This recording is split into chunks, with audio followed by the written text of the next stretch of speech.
You're listening to Zen and the Art of Endurance, your podcast for getting great at going long. Well,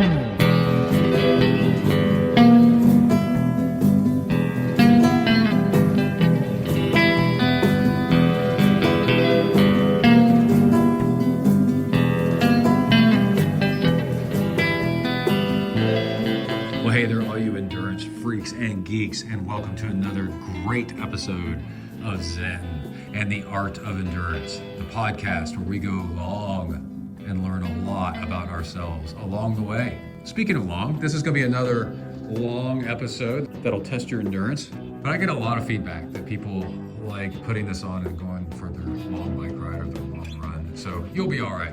You are an endurance athlete after all, so you'll be fine. For most of the show, I recorded after my workouts, like how I did the workout, and it's all swim, bike, run as usual, and some specifics and tips and tricks, which are always great for us to share with each other. And intermixed might be the word, in there is some pontification about thoughts of things, or I'll remember something and add it in later, and it tends to drag the episode out a little bit, but believe me, it's worth listening to because it's all over the place and it makes it more interesting and engaging because you don't know what's going to happen next on one of these episodes. But if you do want to listen to something specific or wondering what's coming up, just go to the show notes. I list out every topic that I talk about, and while they're not time-stamped, you can pretty much figure out where you are in the show and then where to go to get to the things that you want to listen to. It is another 14 hours and change plus training week with a really long gravel bike ride at the end and then a half marathon running with the dog at the end. And we go ride a 62-mile gravel course that we might race in a few weeks, and it ended up being incredible. And then I trailed Kai for a 105-mile ride, mostly on gravel, and I get back onto swimming 3 times per week, and just lots of little training tips and tricks, and also still on that track of talking about slowing things down and methods to relieve stress and some life stories. Try to keep them short about how I got into minimalism of sorts and trying to do the important things first, which is always really cool to hear because it'll help you along your path as you try to do the same so that you can fit all this stuff in. With almost no further ado, we'll get into the show, but real quick, there was some interesting news that came out. I spotted it through Andy Potts, who I've actually met at Ironman Canada in Whistler. And we met in the bathroom and shook hands after using the bathroom, which was odd. But Andy Potts is a retired pro now, but he was an Olympian swimmer. And my interesting story about him was, pros go off first, and then about 20-30 minutes into the bike ride, we climb up a mountain at the Whistler race, and then you turn around at the top and come back down the exact same road. And seeing Andy Potts come down the Whistler mountain where there's a ski jump at the top of it, that's how high up it is. That's where they had the Olympics one year. In the aero position, probably doing 60 miles an hour, was just terrifying for him to see him in the race lead doing that, going the opposite direction as I was climbing up. What a great, amazing story and great guy.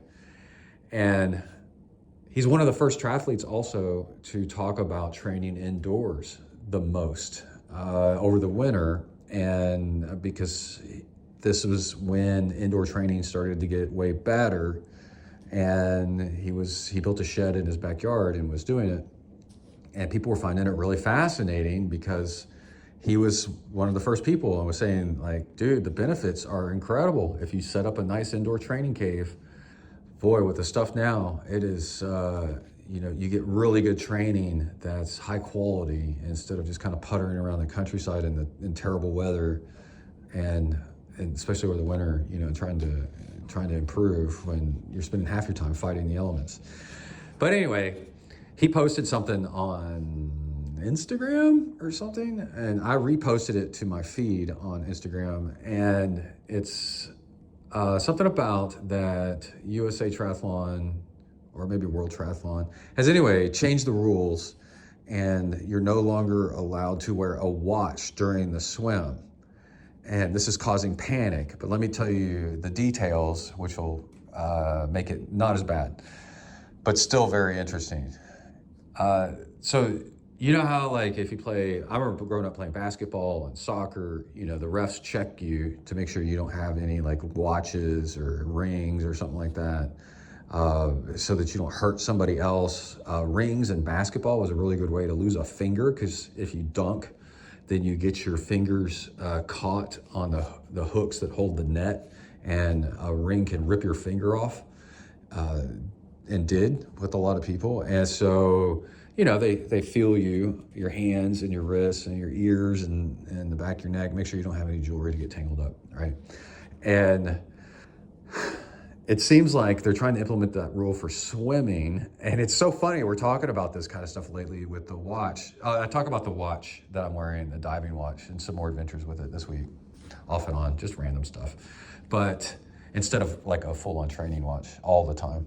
And the governing body is saying something along the lines of no watches for the safety of other people. So maybe you're swinging your arms over and clobbering somebody else over the head, and we have these training watches, like a big fat Garmin Fenix 8 or bigger. I can't imagine what's bigger.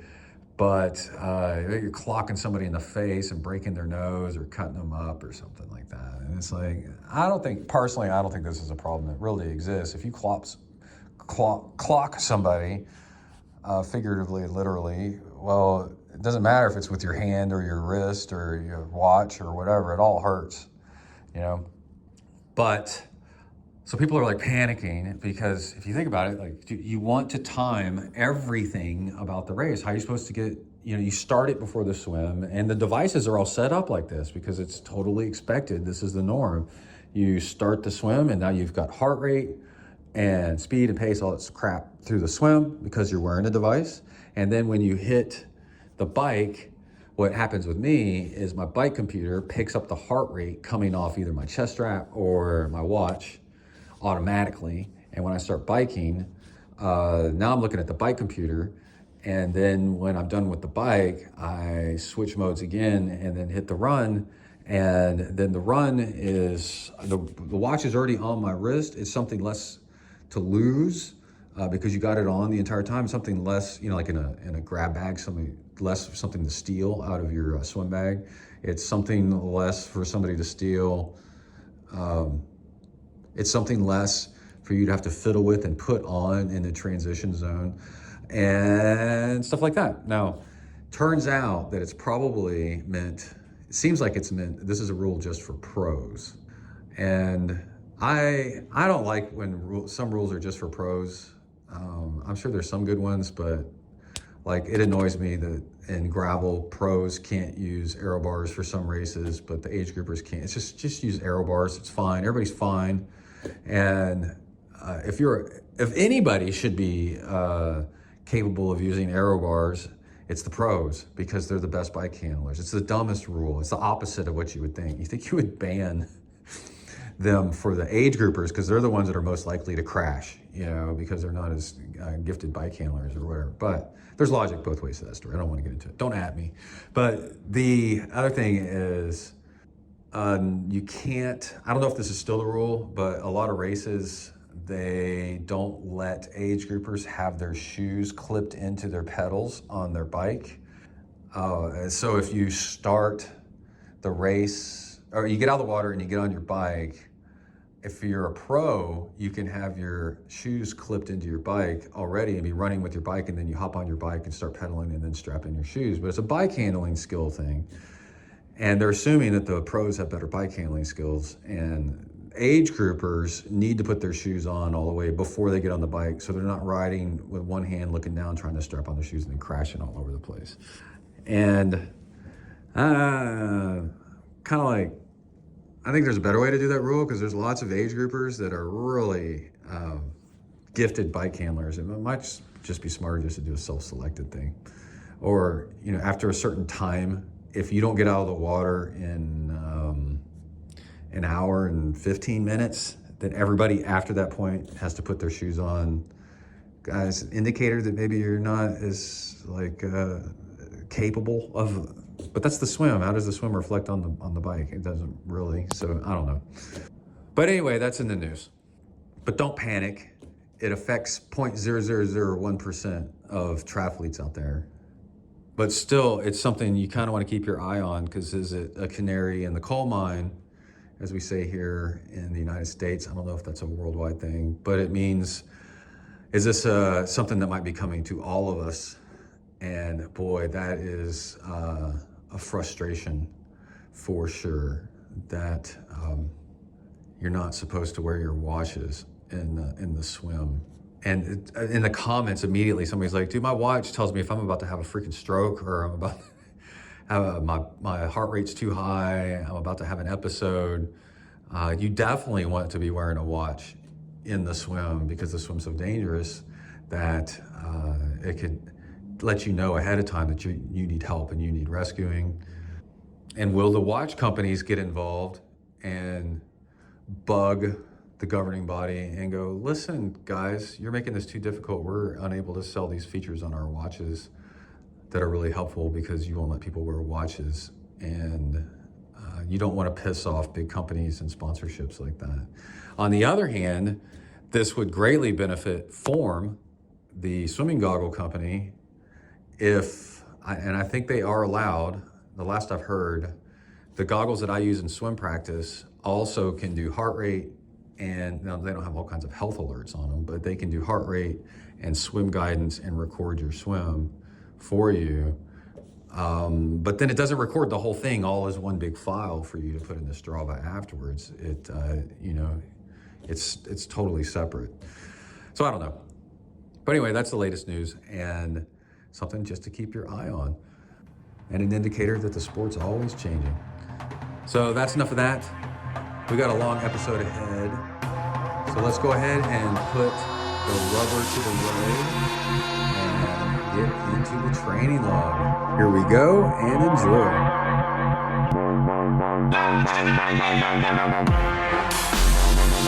Hi everybody, my name's Brett. I'm a triathlete.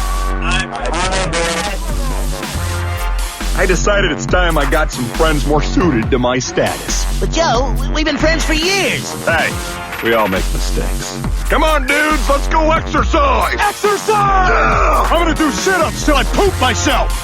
All right, leaving the pool. Very interesting morning. Oh, training log. Start date, the 28th, maybe? I don't know, I can't see the date I'm holding all this crap. And let's see, things of note. Made a green smoothie this morning on the way, well, before leaving the house, obviously. And then there's your high schoolers partying over there. And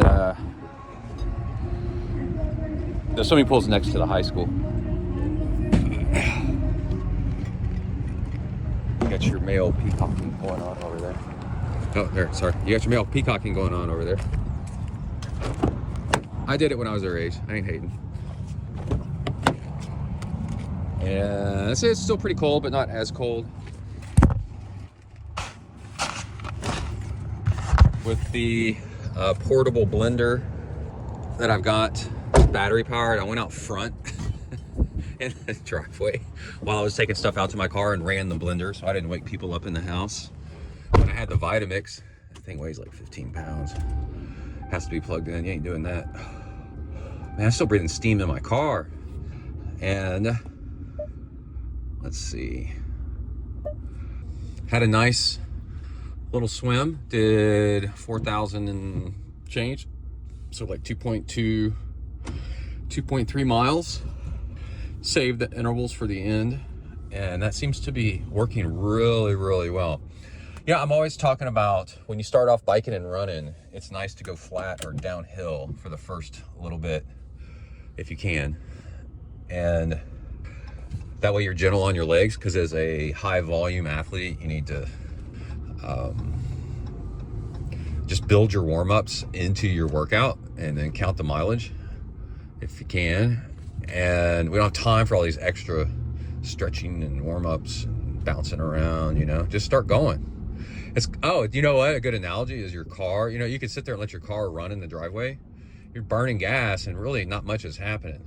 But if you just drive gently at first, the first mile or two, then you're getting somewhere and you are warming up your car at the same time. So the trick is when you swim, start off with a pool buoy. And it floats you real nice and gives you some glide. And for the first while, also it's fun. So it makes starting swimming really, really nice. And speaking of that, using the diving watch rotating bezel to time myself doing things. I have the Form swim goggles, so I don't, crap, school bus, I'm gonna get stuck. Y'all know my pain. The Form swim goggles count my mileage, my yardage for me. So and it's one of the greatest things ever to have a head-up display telling you how far you swam. One thing it doesn't do is tell time of day. That's a field that they don't have. And that is nice to look down on my watch and see what time of day it is. And I mean, what if I need to get out of there because the pool closes? There's certain times of the year the pool closes at 7:30 and you need to get out. They don't like it. So like I've only got a couple more minutes left. Go hard. And also it took me 22 minutes.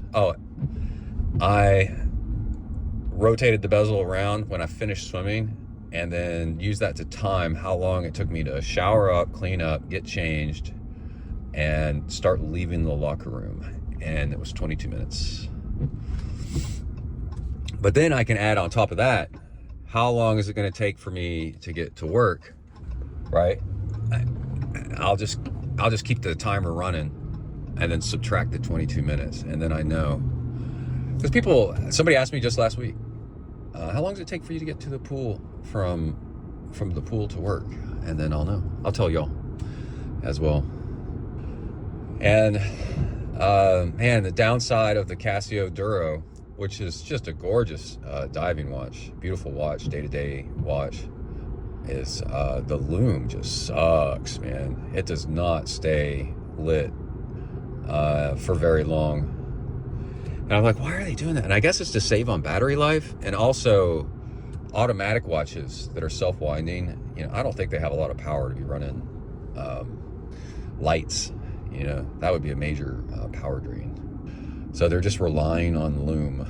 And I mentioned it in the last episode, the watch that I'm going to get next to test out supposedly has way better loom.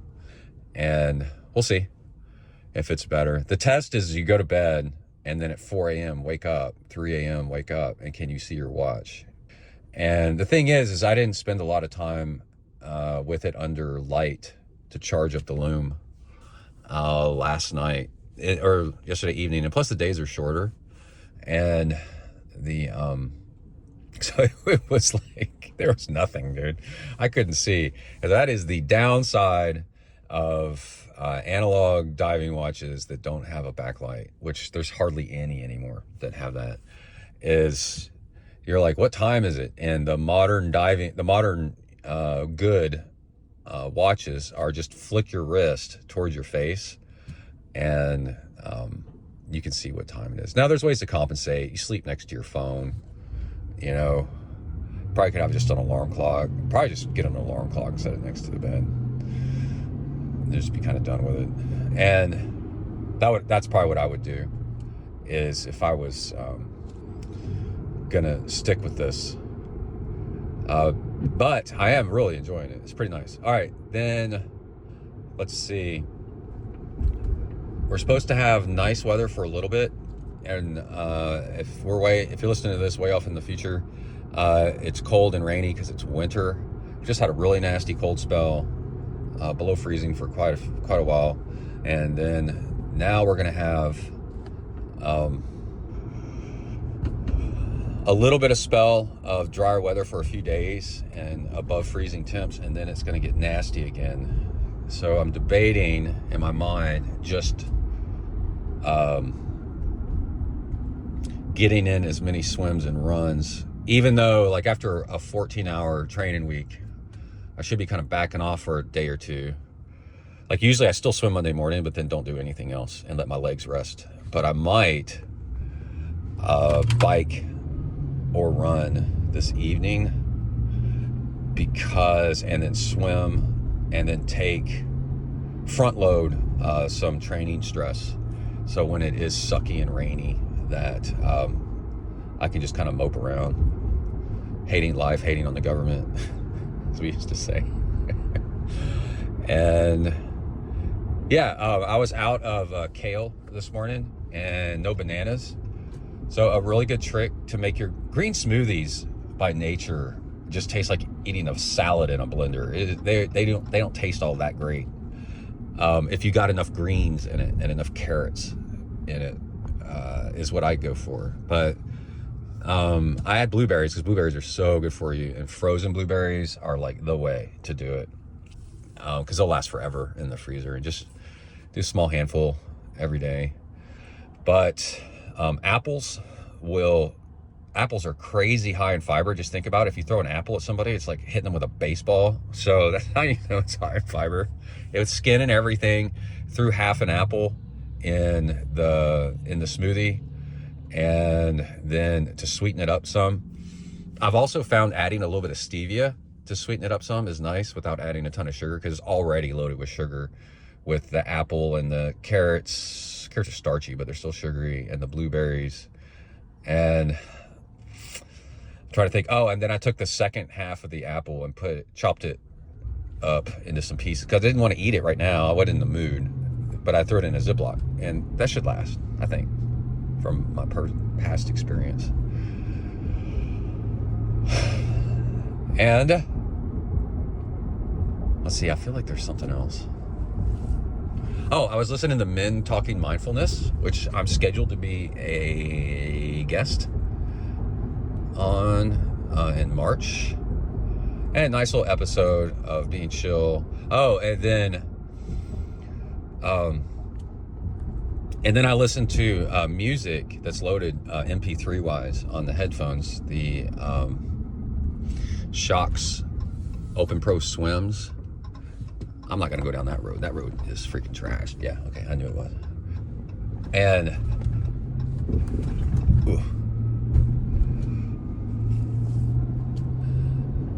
I found myself in a trance for a while swimming, and I was like, oh, that was so nice. And that's what you can do with long sets with the swim goggles recording your mileage for you. If you have the lane to yourself, you can just zone out. And I swim with my eyes kind of half closed, which is really good training also for swimming straight in open water. And we got some runners out today. Check this out. Y'all go. And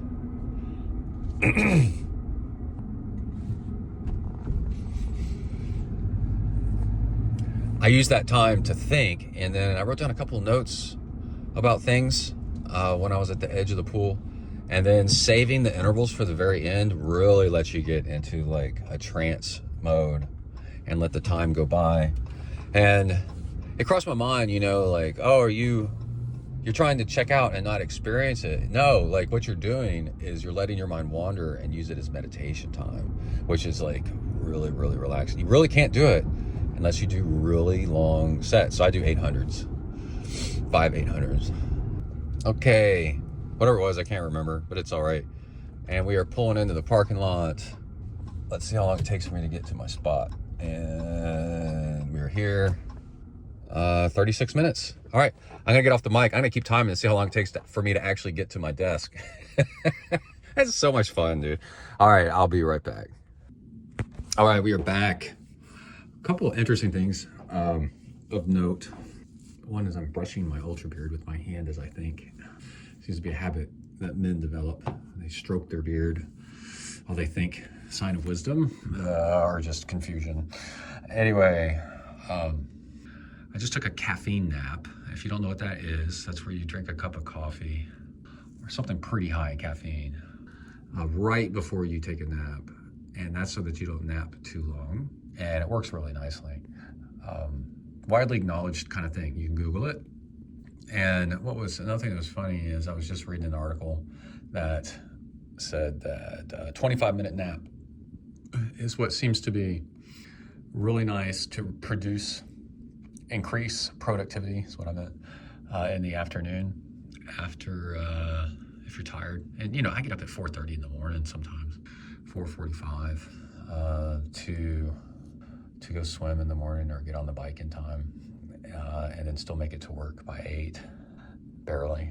And it's, that 25-minute nap is pretty nice, but that nap can drag on too long. But if you don't cut it short, so caffeine nap is the way to do it. I had a cup of coffee right before lunch. I had a long lunch break, and also had already eaten something. So the 25 minutes ended up working out just right.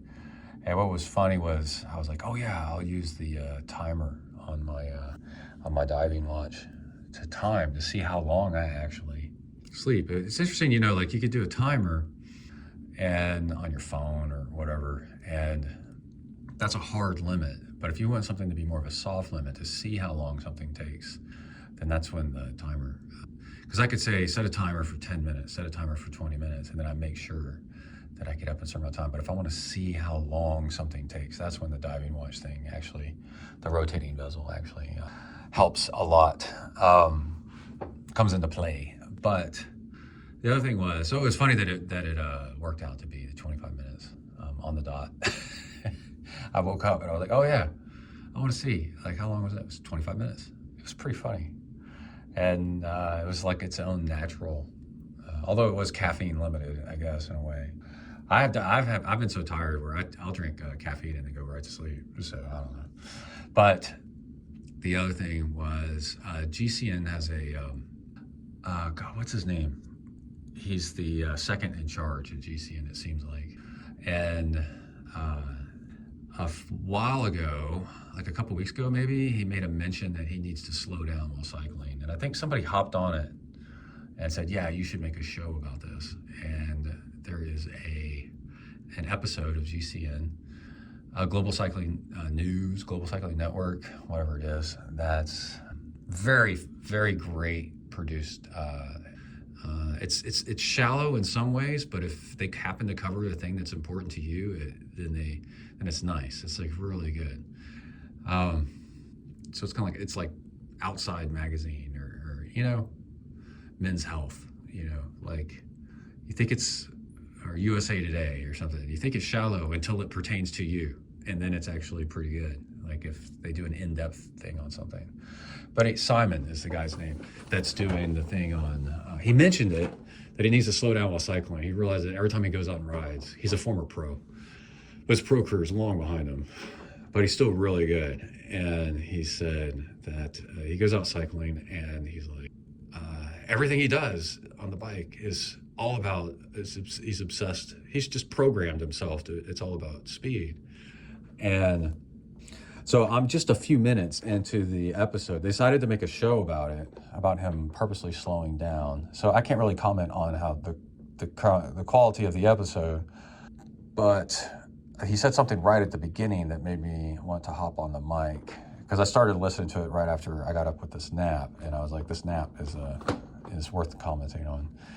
But he said that he went for a bike ride with his friends, and then he went later to walk the dog, and even though he'd been bike riding with his friends for 2 hours in the exact same area, exact same day, it was only when he was walking with his dog where he was like, whoa, look at those animals and look at this nature and and whatever, because when he was killing it with his friends, you're not really aware of the environment. And I just wanted to get on the mic and say that that is one of the beauties about training by yourself and training early in the morning if you can, or late at night when it's not busy, when traffic's died down. And one of the most incredible things about being an endurance athlete of any kind is you see the world in a way that no one else really seems to see the world, or very few people seem to see the world. There's a magic to getting up early or getting out there wherever there isn't anybody, either by time or by location, because you've gone running into the woods or biking way out into the countryside or something, or running on remote roads that are quiet, or like I swim and the sun comes up. Oh, it's so cool. Swimming at night when you see the stars and the moon it's so cool. And also being out there and experiencing weather. And so it's one thing I try to describe to people that I don't think they really get sometimes until it happens to you. It's just like how special it is you are living out of the trance of humanity's in and out and being a cog in the machine when you actually do things when there's nobody else out. For whatever reason, or in a place where there isn't very many people, it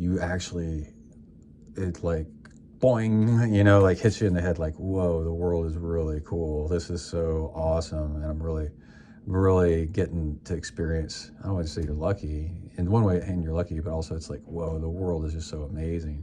And then the other thing is training by yourself versus training with other people is when you're training with other people, it's kind of like watching TV. If you're watching YouTube or TV, you are kind of at other people's beck and call and you're engaged with them. But, and you have to do what everybody else is doing. And there's a 99.9999% chance that the speed you're going or the effort that you're going is not the right effort to actually improve and get good, or that's good for you right now to maximize your abilities, your potential, and your health. If you're not into racing, you're just into it for health. They're going too fast, they're going too slow, whatever. They don't have their act together. So you got to stop constantly because of people that don't know how to take care of their equipment, or don't know where they are, their laws, or whatever. And so training by yourself is amazing. One, you feel self-sufficient. That's kind of cool to take care of your own stuff. And of course, you should always have backup, to come get you or whatever in case something happens. But so you're training by yourself to go at your own speed. And then that way you can do the exact workout that you need to do based on how you feel. And you learn after a few months to a few years, what works for you. And what you can tell, what's a good day to go easy, what's a good day to go hard, stuff like that. How hard is too much, And then you combine the two of those together, being by yourself, maybe one other person. You've got a significant person that, when I go ride with Kai or ride with Gary, we're about the same speed. And we also tell each other what we're going to do before the workout. And then the two people kind of leave each other alone. You're together but separate. Famously, how guys are. Two guys can work together all day and never ask anything about each other. But then it drives Emily crazy. I'll come back and I'll be like, yeah, Gary got married. And she's like, to who? And I'm like, I don't know. I don't even catch her name. She's like, how do you not know her name? I do know her name now, but I'm saying the first time that Gary and I had that conversation. And it's that's not what's important. So Kai and I, for example, will ride together for 4 hours and he'll ask me a couple questions, and I'll tell him a few things, or I'll ask him a couple questions about how it's going, but that's it. But because we're about the same speed, or if he's a little bit faster than me, so he'll go out ahead, and then, or I'll cut off dog legs that he takes so I can keep up with him and stuff. And that's it. But so you're by yourself, or almost by yourself, and you are checking in with yourself because you're by yourself, but also having this moment with nature. It's almost like a religious experience. And I know in Zen and in the Christian Bible, and I'm not saying other Bibles aren't this way, but I'm just saying in Zen and the Christian Bible is, if you read it, it is very much about being in touch with nature as a religious experience, and very grounding and very cool. So that's one of the special things. So I highly encourage you all to do that. You can tell my nap was really nice. Look at me, I'm all mellow and chill. All right, that's it. I'll be back. Bang. All right, I'm about to get on the bike to ride indoors. I got to talk about that in a minute. I haven't done it yet. And I like to record after I've done something. But I was just listening to the Roadman podcast. I think he's a former pro racer, and he sounds Scottish. I don't know that much about him. But he did an episode recently where he dogged hard on wearing camelbacks for road riding. And every single reason that he listed out is actually factually proven to be not only untrue, but the opposite of the reasons that he said. So I was kind of pissed off. And, you know, like they make you slower because they're not as aerodynamic. These freaking camelbacks fill in the space behind your helmet. It's verifiably proven to be faster. Things like that. They're unsafe. It's like, what, dude? What are you talking about? You can drink with both hands on the handlebars. It's way safer. You don't have to reach down between your legs and look down to grab. Most people, you know, once you get good, you don't have to look down that much. But still, like every single reason was just wrong. And he was being kind of harsh about it. But so I was like turned off by him. But I was still listening anyway, because it's like everything you need to know about being a pro in 5 to 10 minutes or something. It was kind of funny. I was listening to it. But then after that, I'm still hating. I'm like, whatever, you know. Oh man, you made me mad the other day. And it just shows you how like fast you can change an opinion. He goes, somebody called in and asked, what's the best bike, you know, for an all-around bike? And he's just like straight up a gravel bike, because you can downsize the tires for road. He has a different set of wheels, you know, but downsize the tires for road. You can actually almost mountain bike on them. You can explore on them. They're just all around, just fantastic. And but then she said, the co-host, who's relatively newbie to cycling, is her accent's really cool to listen to though.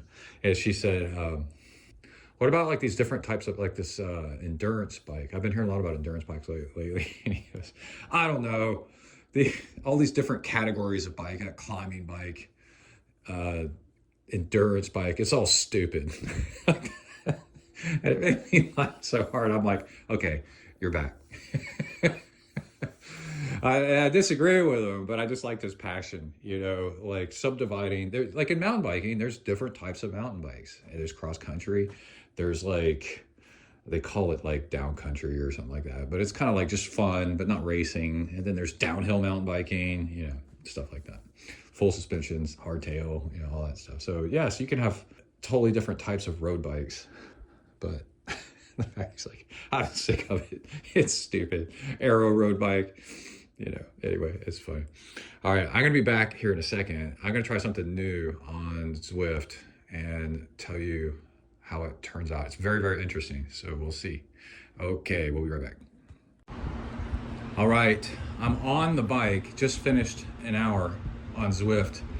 I think I've got another really, really, really solid workout to use for a specific purpose, a route. That is, let me turn off one of these fans. And I'm drinking a recovery drink here, so. Pro tip, get remote controls for your fans. And then when you get on the bike and it's kind of cold or whatever, no fan. Then as you warm up, a little bit of fan. And then I have 3 fans that are all kind of like medium-sized fans, all from different angles. One down low on my legs, one on the left up high, one on the right about mid. Anyway, and then as I go longer, get hotter, I can just, with the same remote, work all 3 of them. They're all the same brand. Pretty inexpensive, $50. Lasko, Lasko, remote control fans. Anyway, the problem with Zwift is that, you know, it's all these great routes and all this stuff, right? Well, that's counterproductive for actually training. Yes, you can do a workout that's a training, you know, where it changes the resistance while you're riding. Hold on, we got a dog issue. There's a dog out front. Hey, come here. Hey, you want to be on the podcast? Come here. Come here. You want to be on the podcast? Oh, Zoe, what do you think? River? Oh, no. Okay, now go away. I love you too, River. You're a good boy. Yes, he's terrible. You're great. So let's say you want to ride easy. Well, it's really hard to find a route that has got no hills in it, you know, unless you want to ride the desert laps over and over and over again. And then let's say I don't know. It's anything specific that you want. It's so extremely difficult to find where you can find the stuff, but where's the starting point? The starting points don't match up and whatever. And then also me personally, I really like riding in green forested areas. Beach is nice, but I like mix of forest in and out of forest and stuff. And so, and it's because I'm a really outdoorsy person, and my office used to have a window. We got moved to a new building, and now I don't have a freaking window. And you're talking 8 hours a day indoors plus, you know, of staring at a view of a cube farm, you know, so it sucks. And so especially I grew up in the woods as a kid in northern Alabama and East Tennessee, like Smoky Mountains and stuff. So, and then in the pine forest, northeast Houston. So it really, I think people that grow up in the desert really enjoy the desert stuff because it makes them feel calm and cool and you know, reassured and stuff. And for me, it's trees. Anyway, I have been working on this route when they added the coastal route where going coastal maybe, where it's like this coastline of kind of like a mix of Northern California and some other stuff. It's really great because you're going in and out of the woods, but you also have a view of the ocean at the same time off and on. Like, it is freaking awesome. And the way there's 2 ways to get there that are really good. Well, there's 3 ways now. You can start dead center by doing Oh Hill No, which after the coastal route was around for a little bit, they added a big hill climb that shows your watts as you climb, your average watts, not just your current watts, but your average, which is another big beef I have. That's the only place I know of I can think of a couple in France, the France world, but where it shows your watts and average watts per segment as you go up, which is really good for meeting yourself out and also seeing like how you're doing compared to your expectations and such. So Alpe d'Huez has that. Okay, so if you start, one of the courses it's called Jungle Circuit. And if you start at Jungle Circuit, you got to pedal a little bit uphill for like 30 seconds to a minute.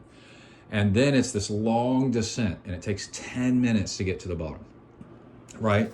And that's when you can be like adjusting your cleats, kind of figuring out where all your fuel and water is, you know, getting kind of settled in on your bike, getting warmed up. If you are like freaking 18 years old and it takes you 10 seconds to warm up, you can take a hard right and climb Alpe d'Huez and do hill repeats up Alpe d'Huez with all the watts and the whatever. And you don't have to go, people think, man, it drives me crazy. People think they have to do the whole Alpe d'Huez. No, you can go up like a minute. This is what I do. I go up a minute, turn around, coast back down, then go up 2 minutes, turn around, come back down, go up 3 minutes, right? And you're working these different levels of fitness for a 1 minute climb, 2 minute climb, 3 minute climb, 4 minute climb, 5. I'll work all the way up to 8 minutes and that'll be like an hour workout. And then the coast back down is really good rest and recovery before you do the next one. Works out great. Okay, but a lot of times that's too soon. Just 10 minutes into the workout to be doing freaking climbing Alpe d'Huez, you know, 8, 9, 10, 11% grade. So I was like, I'm gonna try something. The other way to get to the coastal route is through the desert. You start at, and this is with gentle roll-ins, right? So Fuego Flats or Tempest Frigate, or whatever it is you know, you start off in the desert, it's pretty flat, which is nice. You know, you get a nice 10, 15 minutes of rolling, and then you can turn left and then drop down into this coastline and get these rolling hills, which are really, oh my God, it's so great. Well, about halfway along the coastline, they've now put in this thing called the grade, and it's double entendre, got my SAT words right there. The thing is the grade, because it's a steep grade, but also they'll use it to update your FTP if you go really hard and if you want to use it as an FTP test. A hill climb as a coach, I'll tell you that a hill climb is not the best way to do FTP if your race is not a hill climb. If your race is rolling, then you want to do, or flat, you want to do an FTP test on rolling or flat, because you notice on flat and rolling, it's harder to keep up high watts than it is when you're going uphill. When you're going uphill, the watts are served to you on a platter, and they're easy to pile up and get, because the full rotation of the crank is getting watts, because you're not coasting at all, or your resistance is like so minimal. So anyway, I'm like, okay, I'm gonna test this out, like I said before I got on the bike. And so I started this time. Next time I'll probably try it from the other direction and give you all an update. I started in the jungle. Well, I started at the top of the jungle, rode downhill, and finished, like I said, putting on my cycling shoes, tightened them down as I'm rolling, putting around, got to the bottom in 10 minutes. And then what I really liked was the next section of road to get to the grade was gentle, very gentle rolling hills. And that's perfect for like warming up, right? So by the time it took me about, I think it would take the average person between 25 and 30 minutes to get to the start of the grade from the jungle. So like I turned left, I was 27 minutes in, and I started climbing. And if you turn left, you got to do radio tower twice on the keyboard or on the selection. It's really weird how they've got the set up, the turns and whatever set up. But anyway, so I start climbing, and it is just straight uphill. And not only is it showing you like Alpe d'Huez shows you your watts on the left-hand side for each segment that you're climbing, your average watts. It also, and then you can kind of infer your average watts. Well, on this, it shows your average watts dead top center for the entire climb. Not huge, but just there's an obvious number. And I was like, oh, cool. So then you can kind of tell by like how you feel what kind of climb this is going to be. So, and then they break it up into two sections. They're probably about the same amount of time each, or distance, whatever. And the first one, I forgot how long it took me. Probably about 10 minutes, 8 minutes, something like that. And I think it took about 8 minutes. And I did 264 watts. And I wasn't like killing myself. I was riding along. I was on the edge of like lactic burn, And 264 watts, just climbing and enjoying myself. And then what it does is it levels out briefly, and then you can take a left turn and take this long winding route back down, or if you want, anytime you can do a U-turn and go straight back down. And then I was like, well, I've had enough. And then because I was feeling kind of tired, and I was like, well, I've had enough. And I was like, well, I'm just gonna go up to the top and finish the climb and see what happens at the top of this thing. I know it ends up supposedly at the radio tower at the top, but I haven't climbed Epic Calm is the name of the mountain from the other direction in a long time with the radio tower and stuff like that. And I'm like, well, I'll just go check it out. And so I kept going, and then there's more wildlife. There's like llamas. And then which GP llama, my homie, ought to be happy about. And then I kept going, and yeah, then it turns to snow and ice. And the change in scenery was really nice. And I was surprised how much I enjoyed the snow and ice, because for me, going up in the snow and ice, being a lowlands kid, snow and ice is really fun and really cool and unique and different, interesting to me. Unlike the desert, I don't like that much. It's just brown, and I'm trying to get more green. So I'm like, it makes me feel, if where I grew up, if it turns brown, that means everything's gonna burn. It's not a good thing. Everything's dying. All the crops are dying. Everybody's going to be poor next year. So like, you want things to be green. And so, yeah. But snow, I'm kind of like, okay, cool. And that means we're going to go snow skiing sometime, or snowboarding. I mean, I don't snow ski, I snowboard. So then I kept climbing, and it's very good, showing the prediction, how long it's going to take you and da-da-da-da. And also you can go to Zwift Insider and find the grade, and then it'll tell you, ZwiftInsider.com, it'll tell you if you put out how many watts, about how long it'll take you to get to the top. And so I finally got to the top. It was just like these perfect switchbacks on purpose. I think they designed it this way. And each segment was just under a quarter of a mile each. So it was really nice to meter out my effort. And then when I got to the top, I was like, oh, I'm at the top, and it said radio tower. So where's the radio tower? I just kind of went, I don't know, I decided to go left. And then I was like, oh crap, there's still more climbing on Epic Calm to crest Epic Calm. And I'm like, I'm done climbing. So I pedaled probably a minute, maybe 30 seconds to a minute that direction. Did a U-turn, came back, went back past where I had entered that area, and went down the other side of Epic Calm, where it goes like through the German Swiss village kind of thing. And I was, that was really, really, really nice. And so something back to the climb. The climb, at any time you can do a U-turn and make the climb as short as you want. But if you do the entire climb, and let's say it takes you between 10, oh man, you gotta be a beast. Let's say 15 to 20 minutes. 20 minutes is recognized as the international standard for improving your threshold. 20-minute intervals. And I was like, wow, that's pretty nice. So 20 minutes at a decent lactic burn, okay? And so, not killing yourself, just a 20-minute sweet spot kind of like climb. And I was like, well, that's really, really nice. And then coming down the hill, I was like, oh, I'm gonna get in the aero bars. And because it's almost entirely downhill with little bits of flat kind of here and there where you pedal, I was in the aero bars recovering, and I was like, this feels nice. This is really nice. And then I was like, oh, this is a really good opportunity, now that I've done all this hard work, to take my energy drink, which for me is mostly table sugar, and drink it to replenish my muscles while I'm kind of pedaling off and on, to pump it into my muscles so my muscles recover better. So that was really nice. This long downhill that took, it took almost 10 minutes, let's say, of downhill. And then as you get to the bottom of that downhill and you're kind of recovered and whatever, there's another interesting thing that made this ride like really cool. Is there's a split. A few years ago, they added this cliffside cutoff, and they call it Calm Bypass.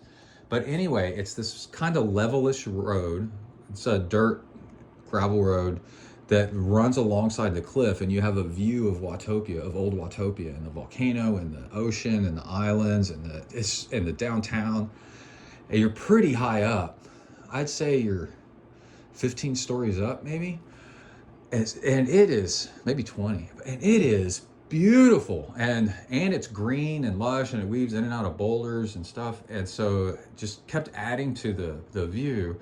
And then I finally came to a stop right as it was about to end, and that was 1 hour, with this view of the from up high, this beautiful view of everything. And like, I was like, dude, the green and the climb up into the snow, and then the descent to rest, the 20-minute interval-ish, depending on how hard you go, was like, wow. And then finishing up, after recovering for about 10 minutes, riding another 5 to 10 minutes along this like level road to kind of like, okay, get everything kind of back in order again, now we're going again, was just like fantastic. So,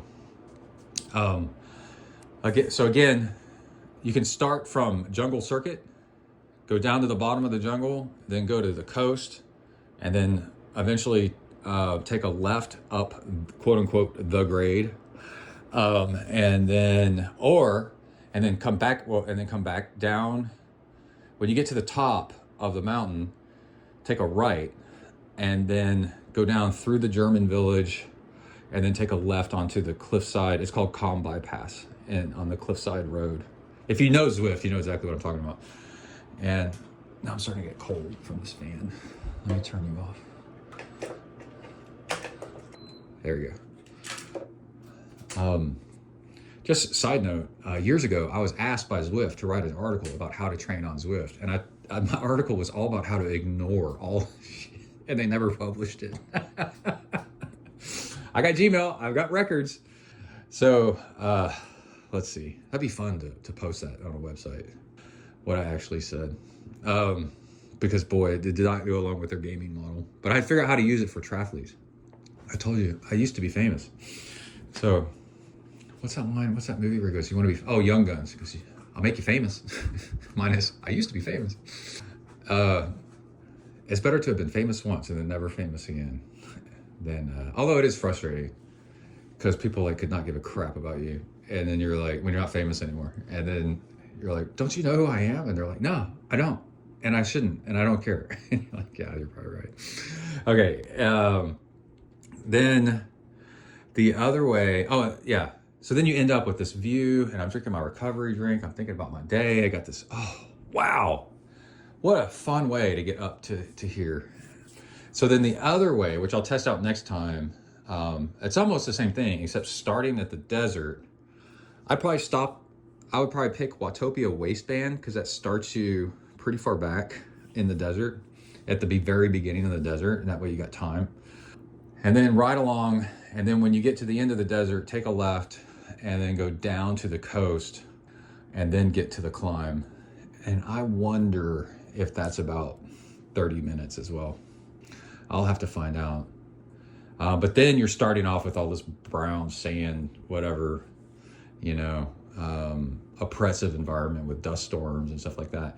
But I've got another tip too, is Watopia, the stuff like that kind of was like, say the desert. But if you upgrade your computer over time, and computer, I didn't even really upgrade. I just got a new computer one time and computers upgrade themselves. They're better all the time.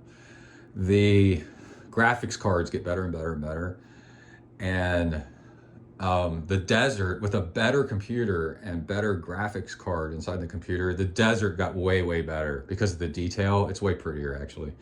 And you can see different things. Like right now, I'm looking down on the ocean and I can see almost individual white caps on the ocean, even though I'm really far away. And it makes a big difference, the detail. Because, there's lots more detail and it just makes it prettier. Okay, I'm gonna get off the mic and we might run this afternoon. And I'll be back, bye. All right, we've got a downside of the diving watch. Finally, somebody commented that they love using a diving watch for their long endurance runs on my last podcast. So that was interesting, or one of my YouTube videos. I just got a call from Emily on my watch, and I could tell it was her. What I'm doing is I'm wearing my diving watch on my left arm, and to capture distance and GPS and whatever, so it gets recorded, so I have totals for the week and all that, and heart rate. I've got my Garmin 945, sorry, trash truck, on my right hand, which I had no intentions of not wearing. I just like looking down and seeing the time in big dial numbers, what time of day it is. On today's run, it's actually pretty important. A big pickup truck went by with a dog hanging out the window, looking at the river. And on my watch, because it's connected to my phone, it said it was Emily. And that reminded me, there's freedom without technology, and there's also freedom with technology. And I remembered that Emily used to get really pissed at me for running, going out for a run or a bike ride, and taking longer, or she couldn't find me because we had an emergency, because Kai was little or there was an emergency at the house. And, come on, let's go. Let's go this way. There's some dogs across the street. And so I talked to her, and it was about scheduling something this evening, a phone call with somebody about financial stuff later this evening. Is that time okay? And I was like, yeah. And then a little bit of me was like, well, so when I hung up, I was like, well, yeah, you need to mention that on the podcast. That's a handy thing. But the thing is I would have looked down and pulled my phone out. Well, a big advancement was actually having a phone on me. I always train with a phone on me. One, because my dad used to bring back snakes and crazy shit. And I'm not bringing back a snake by hand from my run. My dad used to do that from his run. Big ass copperhead, Those are so dangerous. But I'll take pictures of stuff while I'm running and then share it with my family and then some of you guys. So I can share my lifestyle and hopefully motivate other people to do it. And also let people know I'm not miserable out here. I'm having the time of my life, man. It's freaking awesome. And you really see cool stuff when you're out running and biking. But anyway, so Emily could call me and be like, where are you? How much longer you got? Because I'm getting ready for this, that, and the other. Really handy when Kai was smaller. But I had to run uphill and out of breath. Yeah, good idea. Take a sniff. Go ahead and catch my breath. A little low on breath today. Still got the long COVID. Just a tad. Just a taste. And, hold on, let me catch my breath for a second. I want to get this thought out while I clip in my water bottle. So you can imagine I'm like, yeah, I would have pulled out my phone and answered it, but it did show on my wrist, which was really nice. And I talked before about in needing, there's a little bit about technology and being free from it, being above it all. Not wearing a smartwatch, and you're not annoyed by those messages. Well, that was a message that was really handy to know. And while you're running or biking, it's really nice just to be able to look at your wrist and see that it's somebody that's important. And so I was like, well, but, I'm not going to do that. It's annoying. But like all the time, somebody called, and then 30 seconds after we hung up, I got a call from an unknown number. It's probably spam. And because it was unknown, I said, decline. And then my phone quit bothering me. And I was able to get back to my run. Come on, let's go, buddy. Let's go. We just stopped back there. So definitely, I've been doing this. Apparently, it doesn't feel like it, but I've been doing this so long that really good technology is stuff that makes that you can just swipe away easily things that are annoying or only get in touch when you need that smart technology. And then another example is I'm running with headphones that are wireless. I used to run with wired headphones and then short them out on occasion. But then there's a microphone, so I'm using the open runs. So I don't have to pull my phone out to talk. I can just press a button on the side and talk to Emily or whoever. Really good in racing too. And I'll get to the racing in a second, but before I forget, the rear radar, the Garmin radar, can connect to your phone or your bike computer and then connect to your headphones with an app on your phone. And then through your headphones, it'll override the sound and let you know there's a car coming up behind you. And all these things just make running and biking like so much more effortless. Like it greases the wheels. Buddhism, one of the tenets of Buddhism is to say, like you got all the pieces there, but it's just that your axle is stuck. Like you got bad bearings.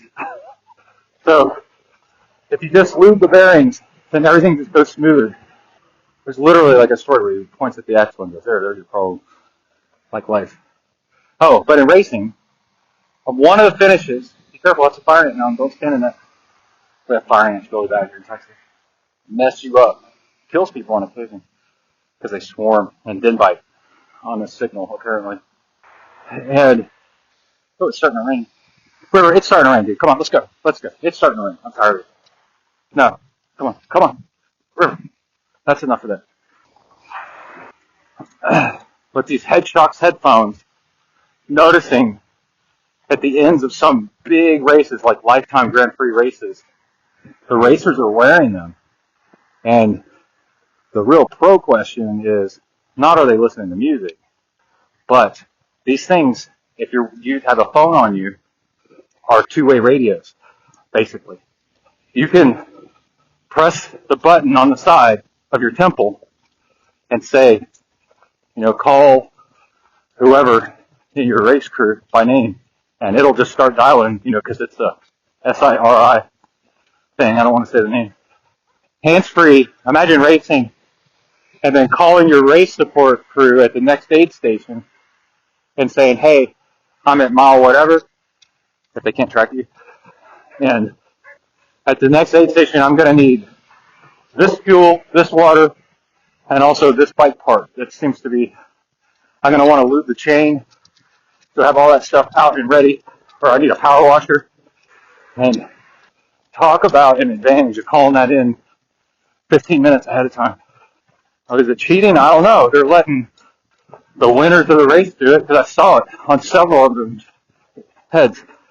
And I listen to them for music to make the time go by because I'm going to be out there a long time. I'm not in a gravel race. I'm not in contention for podium. So I'm just out there to enjoy it. So I don't think I qualify as a problem. And plus they're open here, so I can hear everything anyway. But interesting thoughts. All right, we're going to go run. Bye. All right, finishing up our 6-mile run in almost cold rain. It started raining, but it feels good actually. Wearing glove liners or gloves and a shirt. And jogging shorts, of course.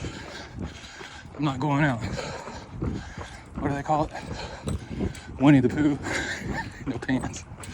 It's a different cartoon character. I forgot what it is. I'll remember in a minute. Okay. Here we go. All right. Really interesting thought. I've been fast, I've been slow, I've been in between, and had an idea. As I was running, and I'm overcoming injuries, and the more, as we move along, the more I'm getting over this injury. I still got a niggle in my right knee right now. I gotta watch out for. So I still have to be careful. And to get faster, you know, you gotta run intervals. That increases your speed up to the next level. And we're walking up to the house. I'm gonna take it in the trash can. And instead of doing intervals, which risks me re-injuring myself, and also with the huge amount of volume that I've done over the years, you know, and the amount of training I do, I think, you know, you get bored, so you like want to try different stuff. So you never know, you know, what's gonna work for you and in general. And you know, there's the Maffetone method, running slow. I've had it on the show years back. It really does work. But then, you know, at some point you're kind of like, it works until it doesn't. You get kind of bored, you know. And then talk about the Galloway, where you run at specific intervals. Run 5 minutes, walk a minute. Run 9 minutes, walk a minute, you know, whatever. That way you go further, faster. Anyway, I had an idea that, and this would apply to somebody that already had, or maybe has good running form. So if I'm feeling good and I'm warmed up and I'm running, I do have a decent running form. And I would say if I was at race weight, it'd be like an 8.5 minute mile, right? And for somebody that's 6'3", and race weight for me is 180 something pounds, that's moving pretty good, right? So it's clean, nice, clean form. And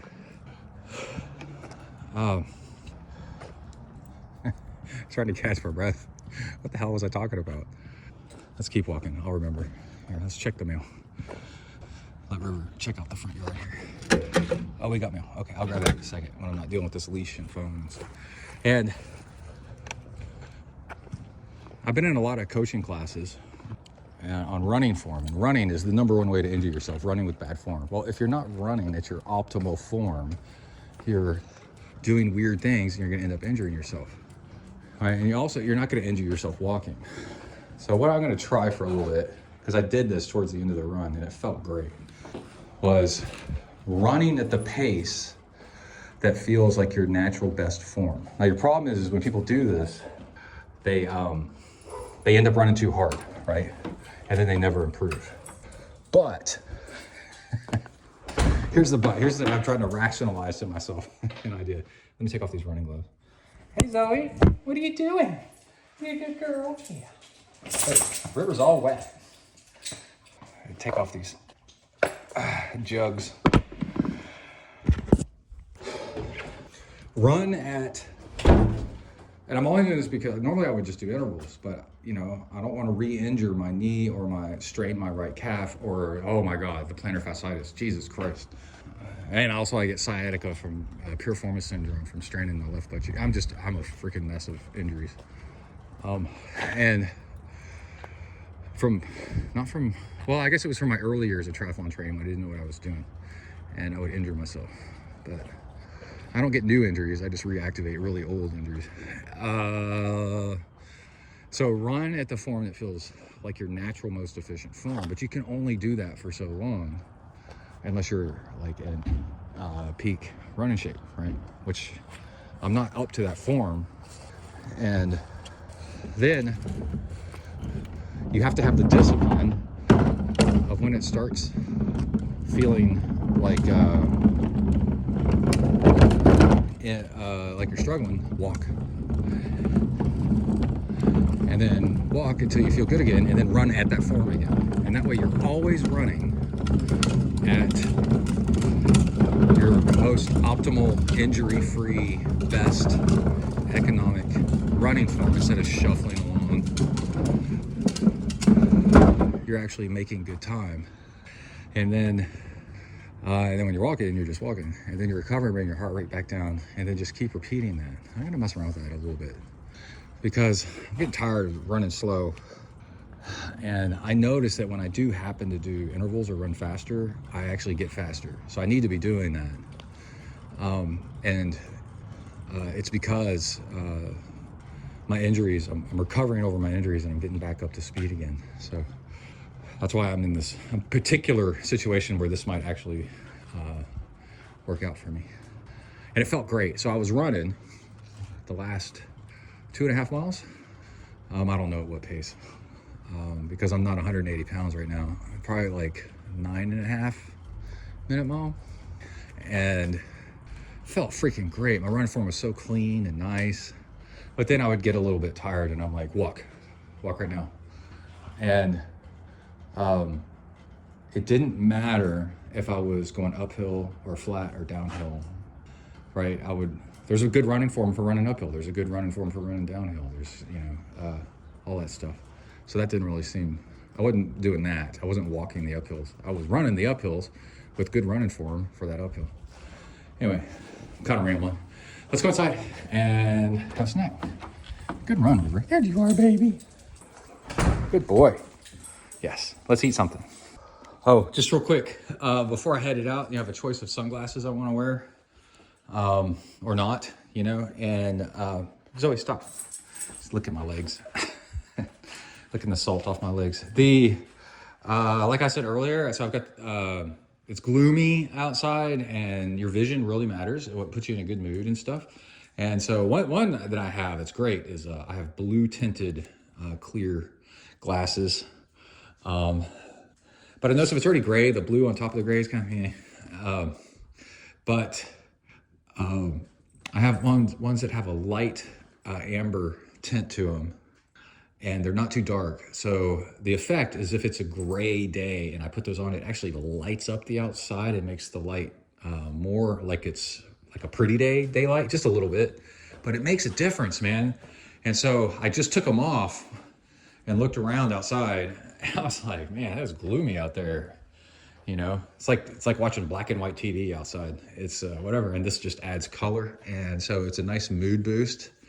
And it makes you feel more like being outside. Anyway, just pro tip for you, have different colored glasses for different stuff. Outbing. I was thinking, I was taking an after run bathroom break.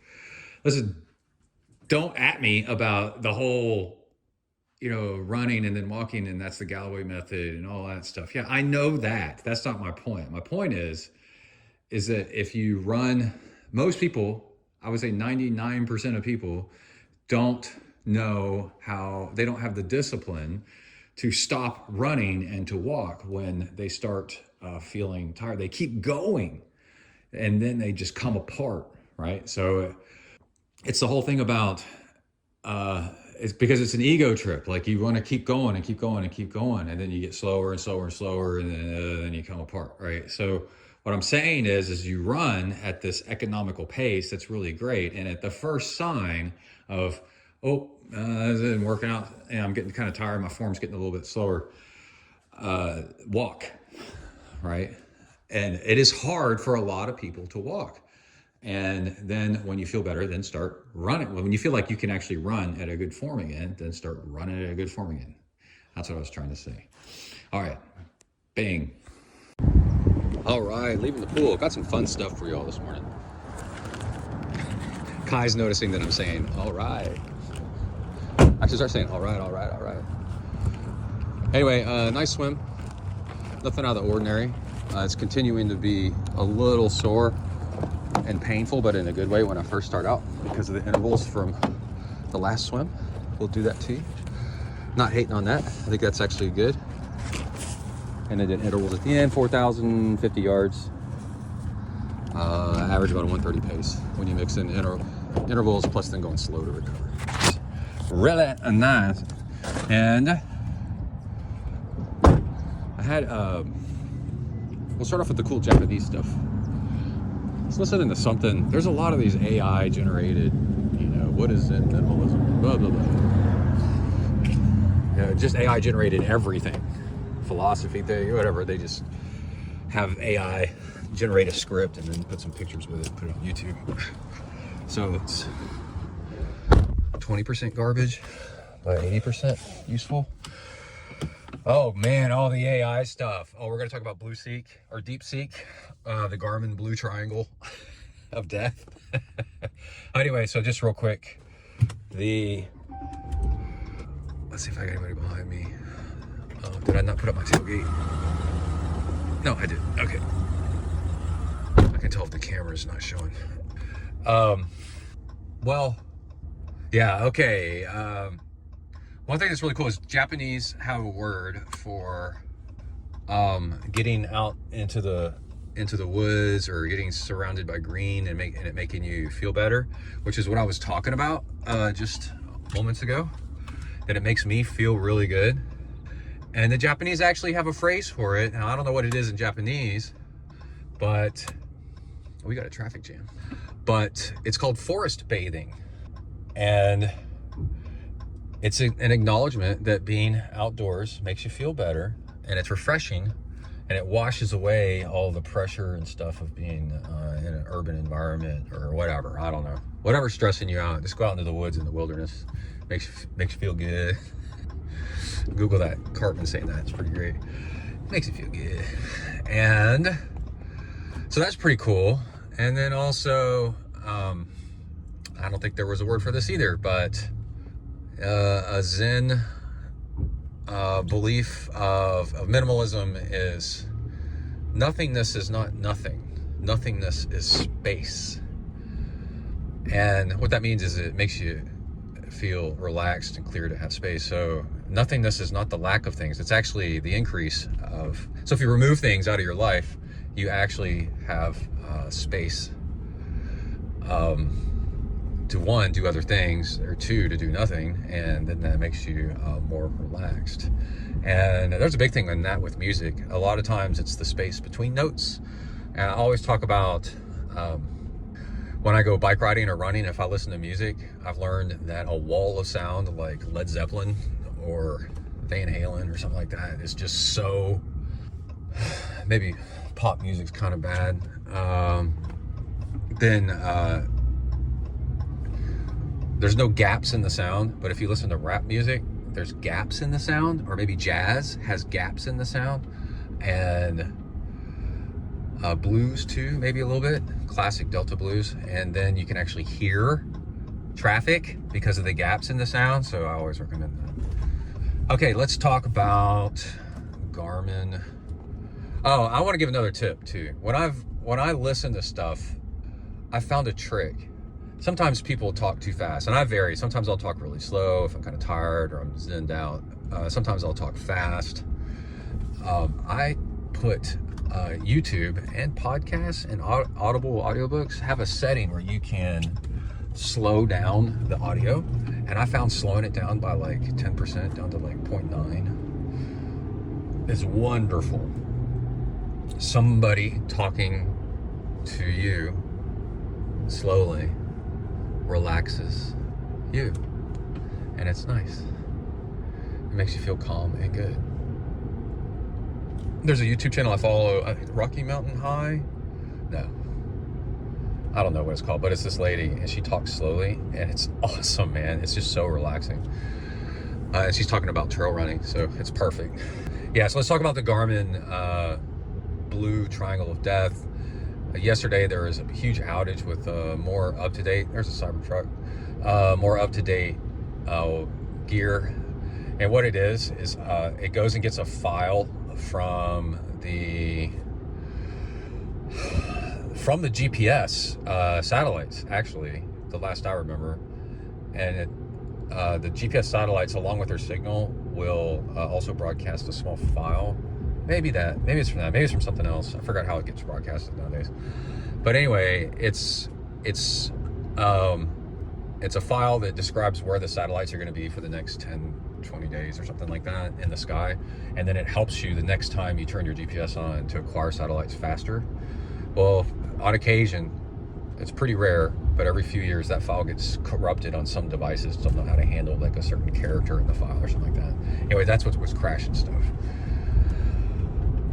And I won't go into all the fixes and stuff because you probably know all that. But it's interesting that when you have all this technology that's super complicated and systems on top of systems on top of systems, that you can have a system-wide crash or like a cyber attack or something like that.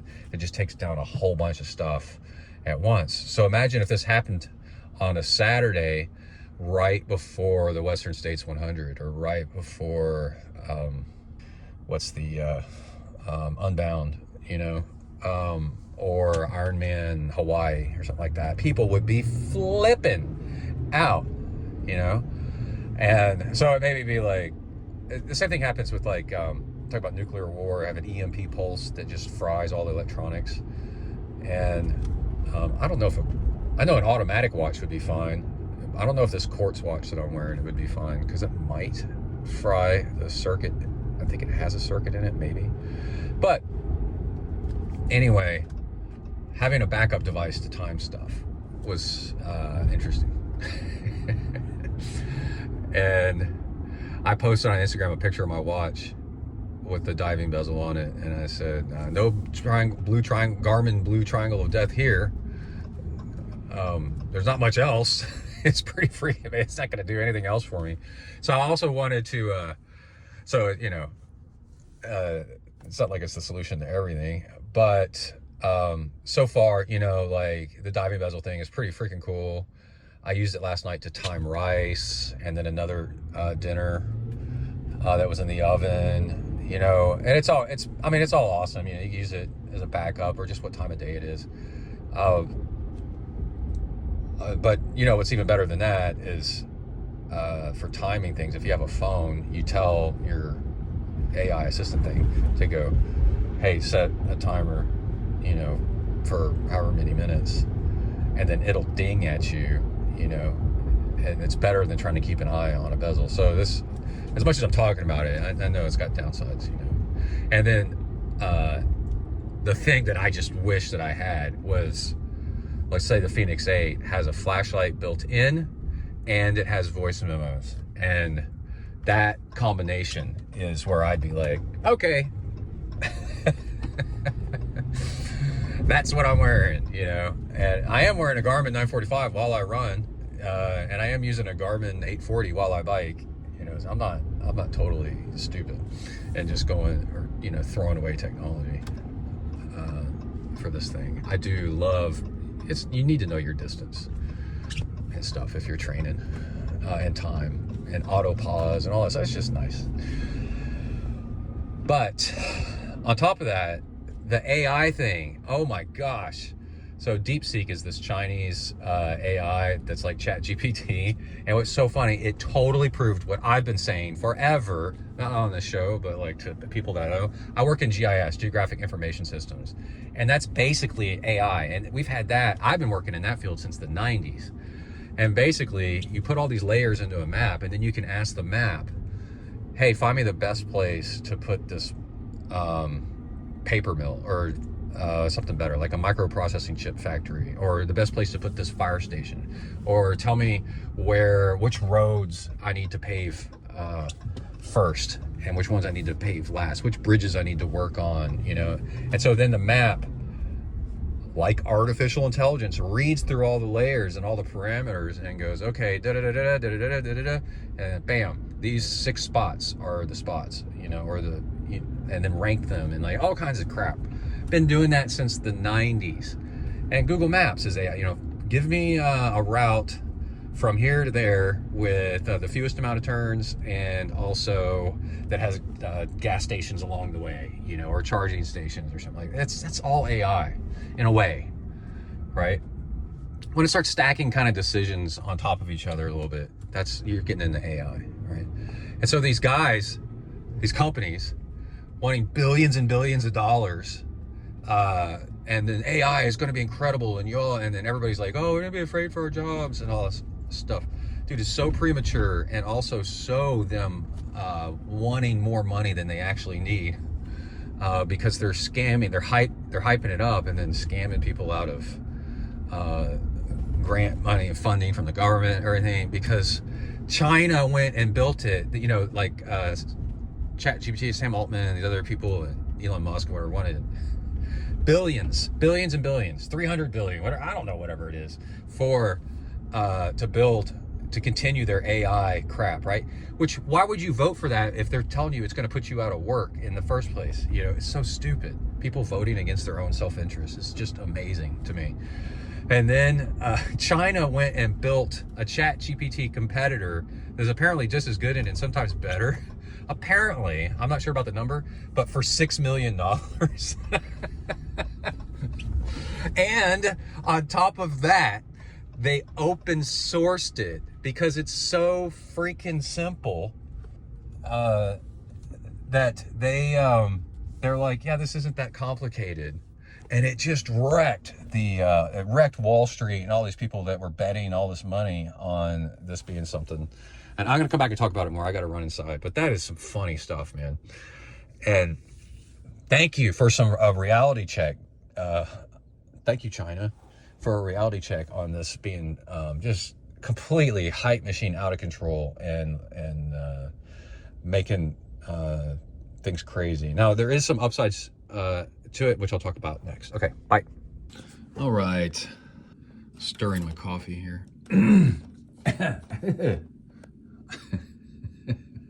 So I wanted to say that the AI thing is really interesting in that it's hype and a scam beyond when people like take it beyond a certain point. It is 100% like very useful and cool and real, but it's a lot like it's causing a ground shift, but then people adapt and then move on and stuff. And so a good example is like how gravel bikes all of a sudden, because gravel bikes, it's like a magic combination of things, tubeless tires that came from mountain biking and disc brakes, and then the better geometry which came from mountain biking. When you apply that to road bikes, then what you get, and then wider tires, what you get is, because people have been quote unquote gravel biking forever, but just on skinnier tires, and what you get is the ability to ride all these gravel roads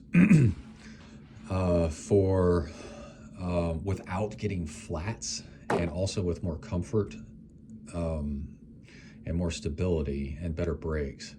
And a lot of it is the tire technology, where the other thing is because the wider tires and the tubeless and all that stuff, you don't want to be out in the middle of nowhere, which gravel biking is. And gravel biking has rough surface, which is much more likely to give you a flat tire.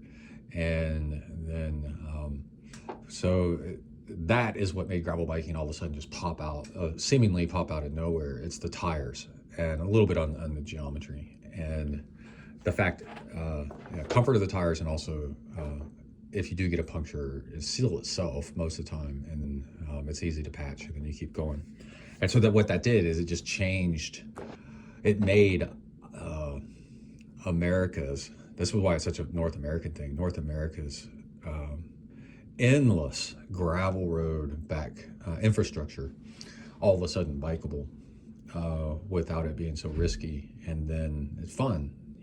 I gravel bike now as my predominant outdoor biking, and I haven't had a flat since like last year, and riding really rough, big stuff. And so anyway, so it's like these little changes can make a big difference, but they're still just little changes, and the difference is like it's like the same thing but just slightly different. It's still biking, it's just slightly different. And there was another example I had. Anyway, I'll think about it in a minute. But where something made like a fundamental change.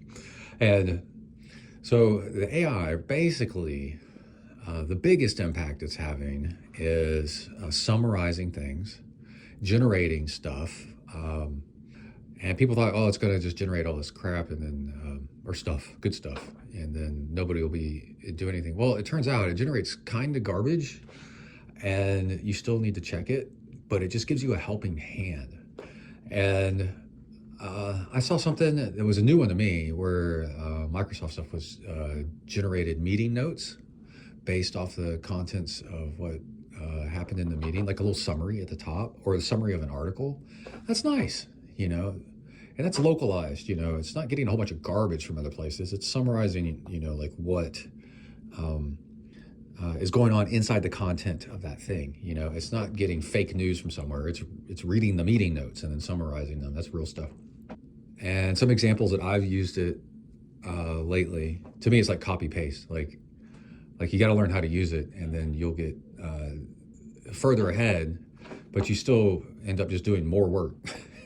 It's not like it gets rid of work. You end up just doing more to fill your time.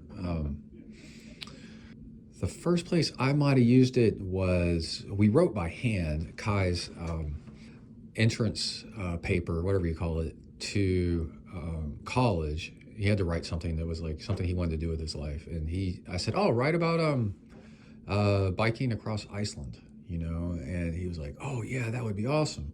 So we wrote that. This is right before ChatGPT came out.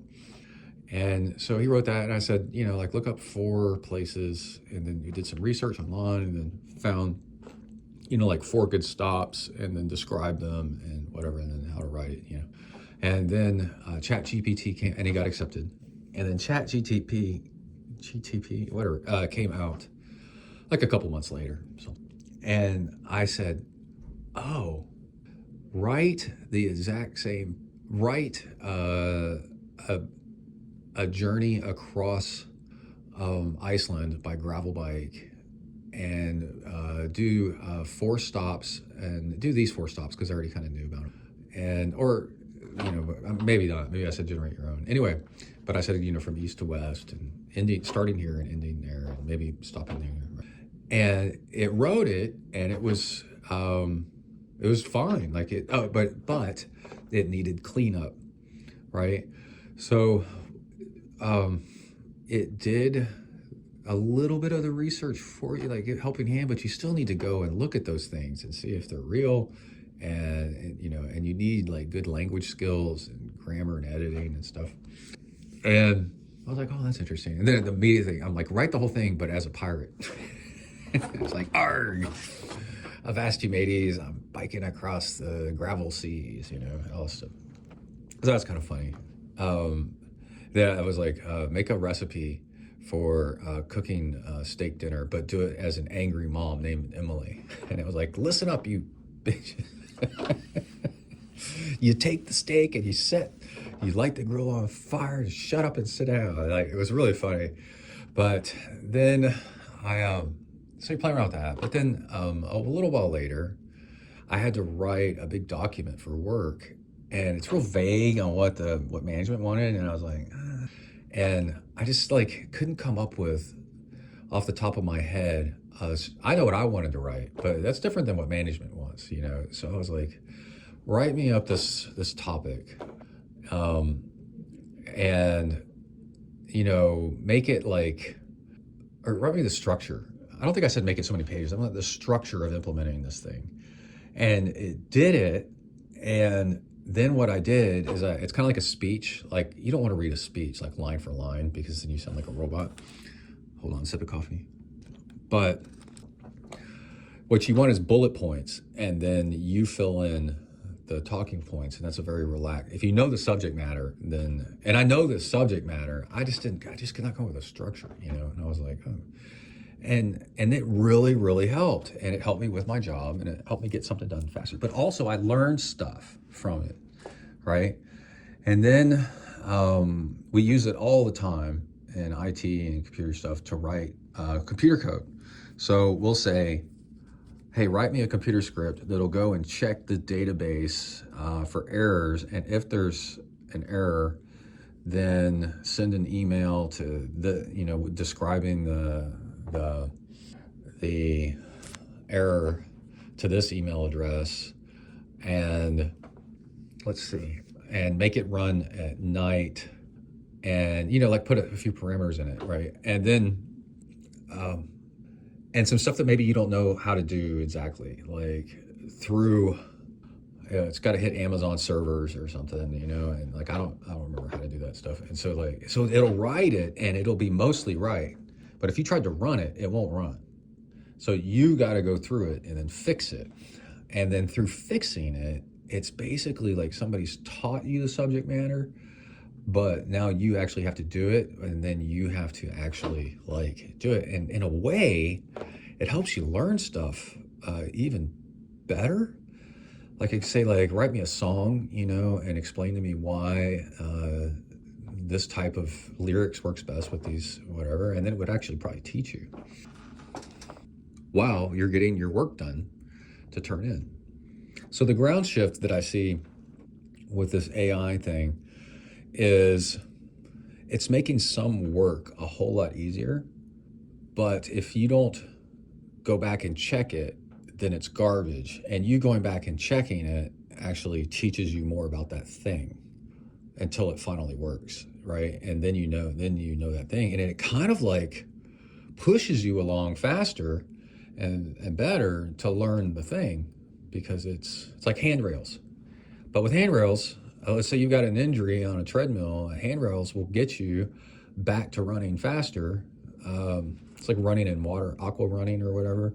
It'll get you running back. It'll get you doing that thing better because it helps you along the way at first until it's done.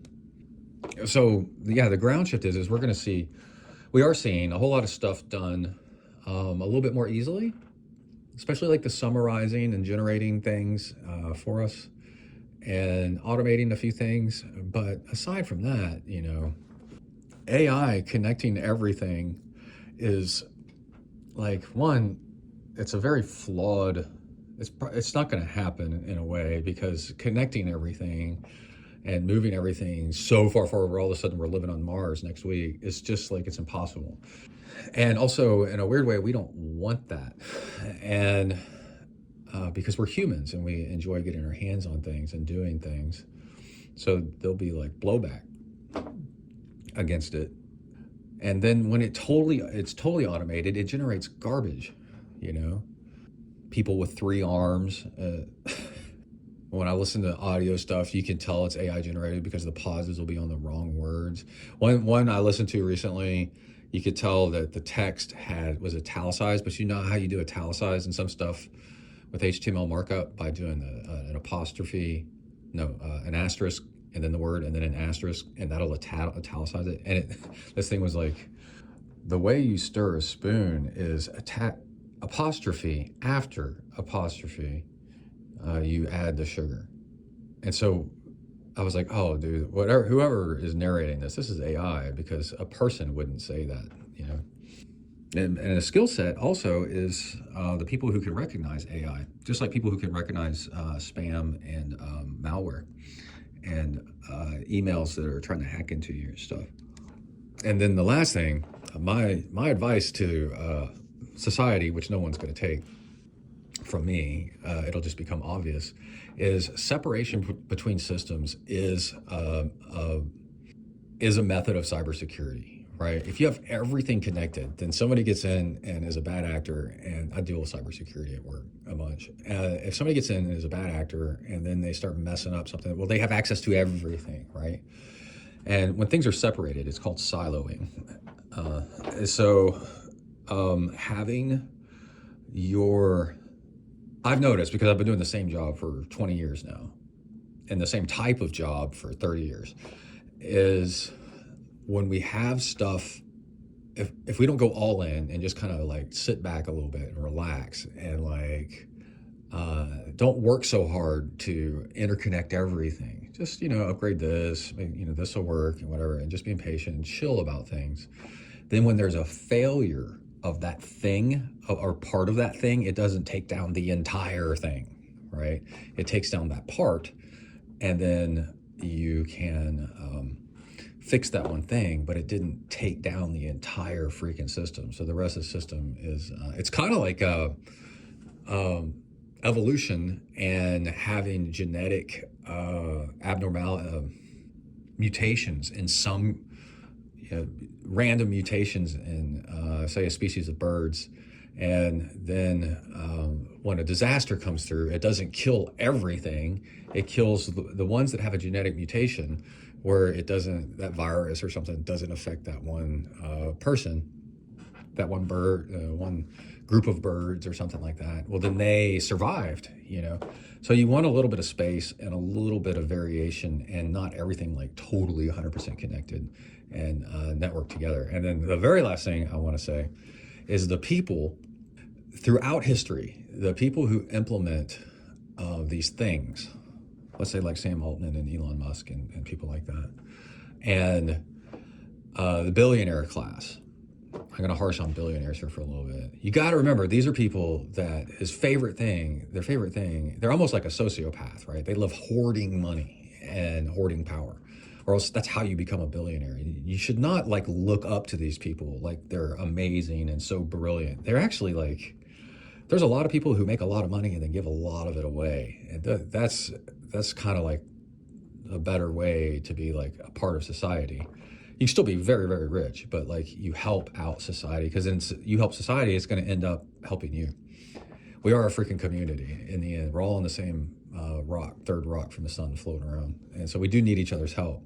So hoarding everything for yourself and giving yourself all this money while you're still paying and working the working people down low, the billionaire class will historically will always have, will take the extra profits that whatever advancements make and keep it for themselves and use it to consolidate even more power, and then make the advancements that makes life easier or whatever,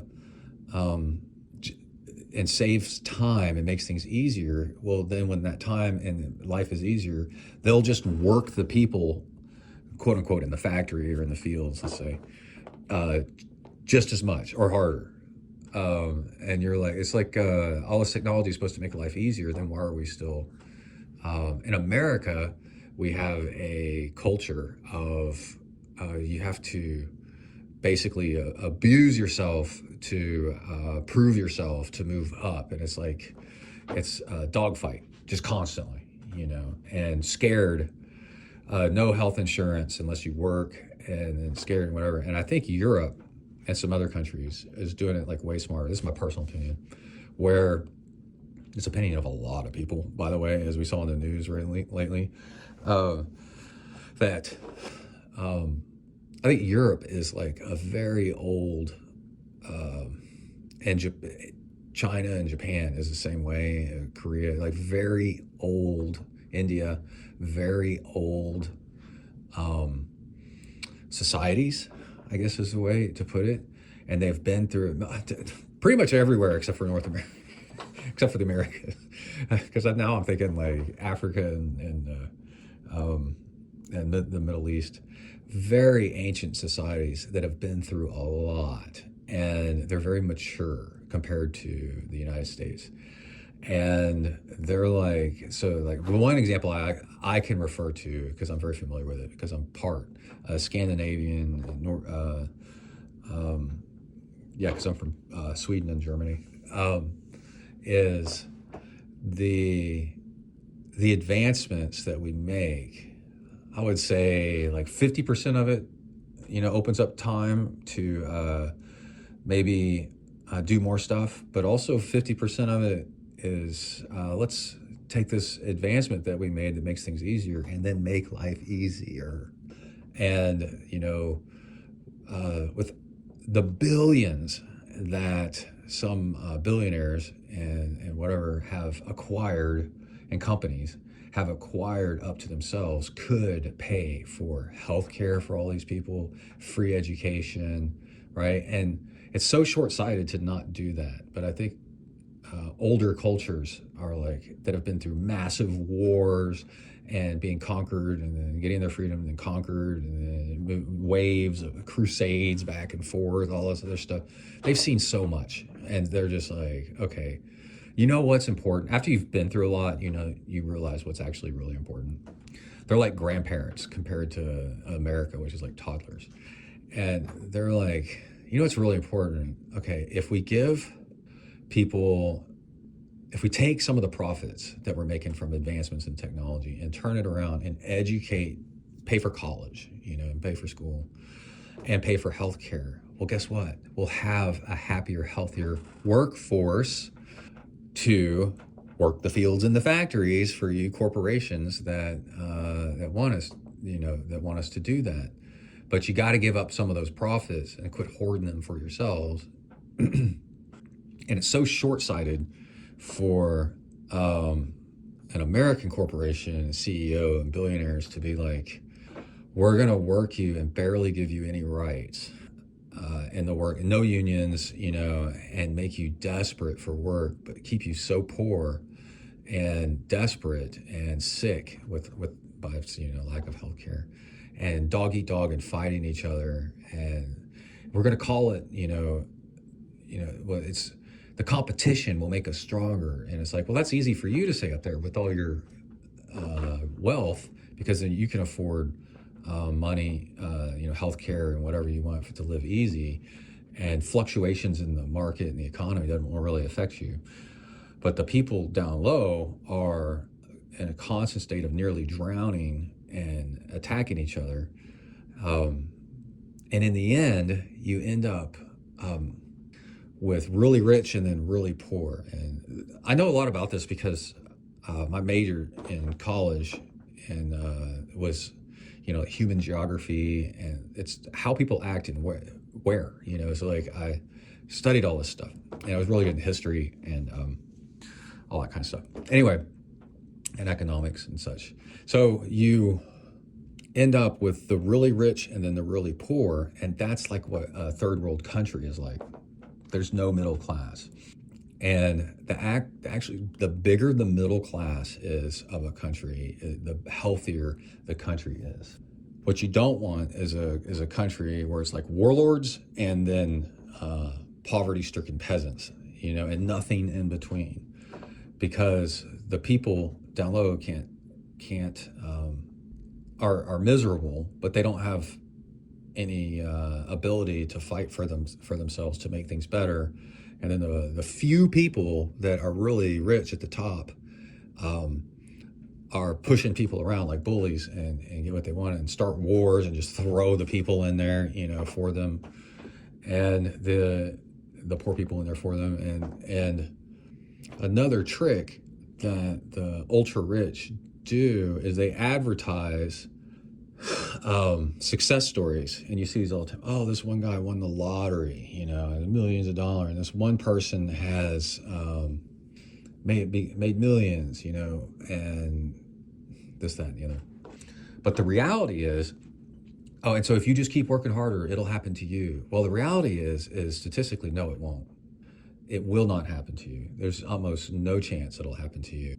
The chance of winning the lottery is one of hundreds of millions. And the chance of striking it rich and like a wealthy billionaire or an ultra rich celebrity is so slim. But what they do is they plaster the social media and news with these success stories and billboards and stuff, and then you're like, oh, this could happen to me. But it's not going to happen to you. But if you have a big fat middle class, then you will live, actually, the chance of moving up into that is like really, really possible. And then that life is actually pretty great, you know. It's actually the best because you make decent enough money, you're happy, but then you don't have like this crazy stress of big decision making and being a target all the time, like if you were ultra rich. The whole point is to have enough money where money is not an issue anymore. When you get to that point, then beyond that it's like, what's the point? You know, like it's just bonus stuff. Statistically, it doesn't make you any happier. But anyway, the countries that are super happy by survey are Norway and the Scandinavian countries, a lot of European countries. And it's because of that whole culture of let's take the wealth of the advancements that we've made and invest it back into the people and get this nice big fat middle class and get people, try to shrink the lower class and the poverty by free healthcare and free education. And then you shrunk that problem, and then you've upped everybody that can and is willing to up into this middle class, and that's it. So that's my rant, and I'll see how much of this remains in the show. But I think my point is be wary of the AI when they say, oh, this is gonna change, or this gonna be whatever. There's a lot of fear in it because the ultra rich are gonna use it for themselves, and then your day-to-day life is gonna be exactly the same or worse. And so be careful what you vote for and who you support doing this. And that's the end of my rant. All right, bye. All right, we're back. Hey, I'm outside the Trek shop. I dropped off the chain ring, and there's an Ineos Grenadier parked out front.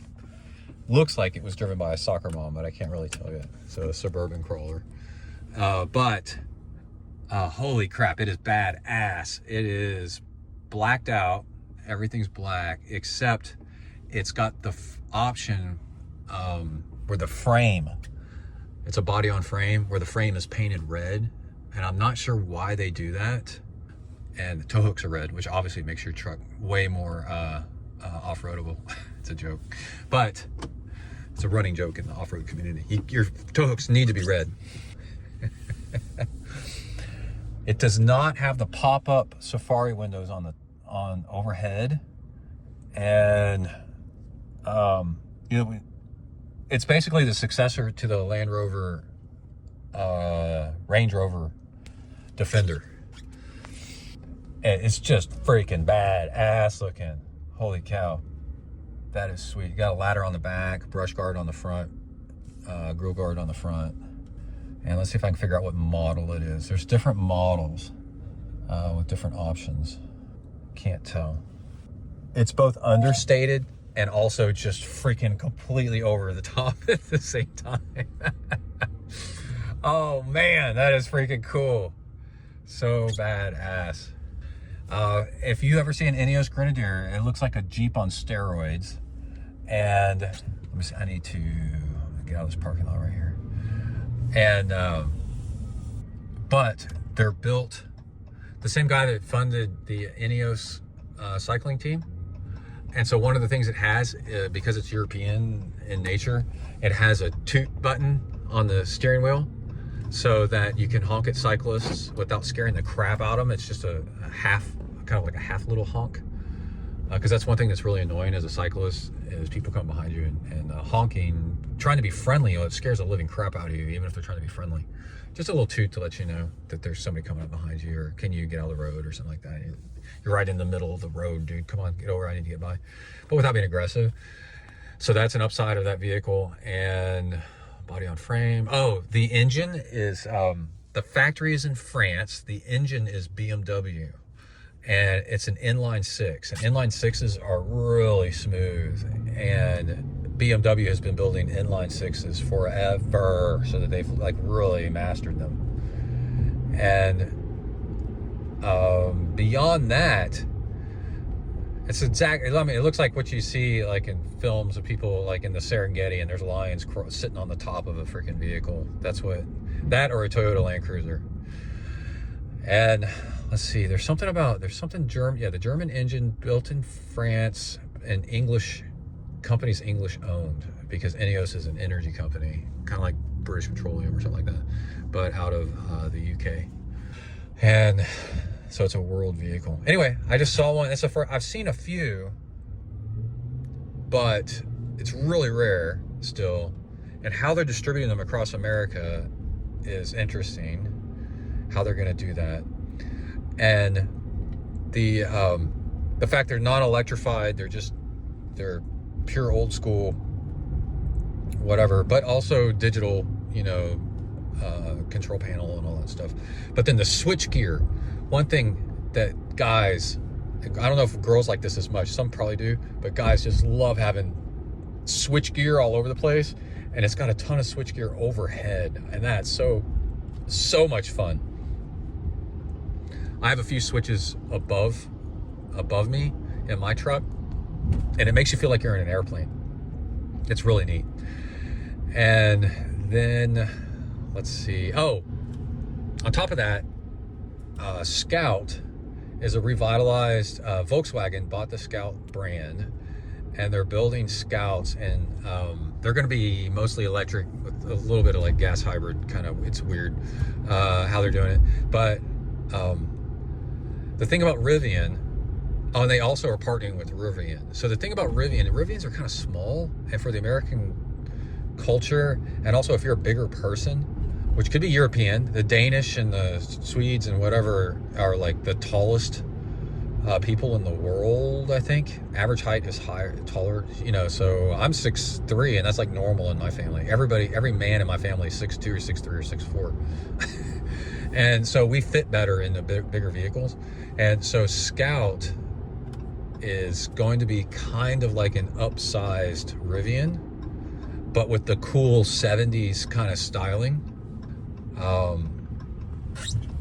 So we're going to see where that goes. And they're in a bunch of controversy because the Volkswagen dealers, a car manufacturer is not the same as the dealers. Dealers are like franchises.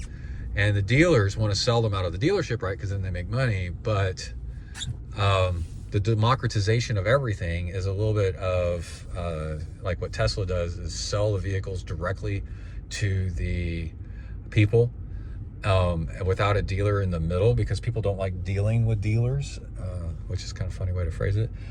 But they just want a flat price and just be told the price and no haggling. Americans don't like haggling over price over stuff.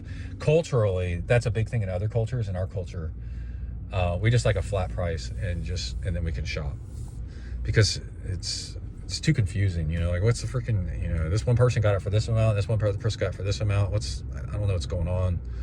And they just don't want to hassle back and forth, and just tell me the price and I'll decide if I want to buy it for that amount or not. And you get a bit of that with so Tesla, the price is the price. There's no haggling, and there's a few car brands that are doing that. Same thing with direct purchase from buying bicycles. So Canyon, the price is the price. You get the bike. Because there's no middleman, the price is pretty good.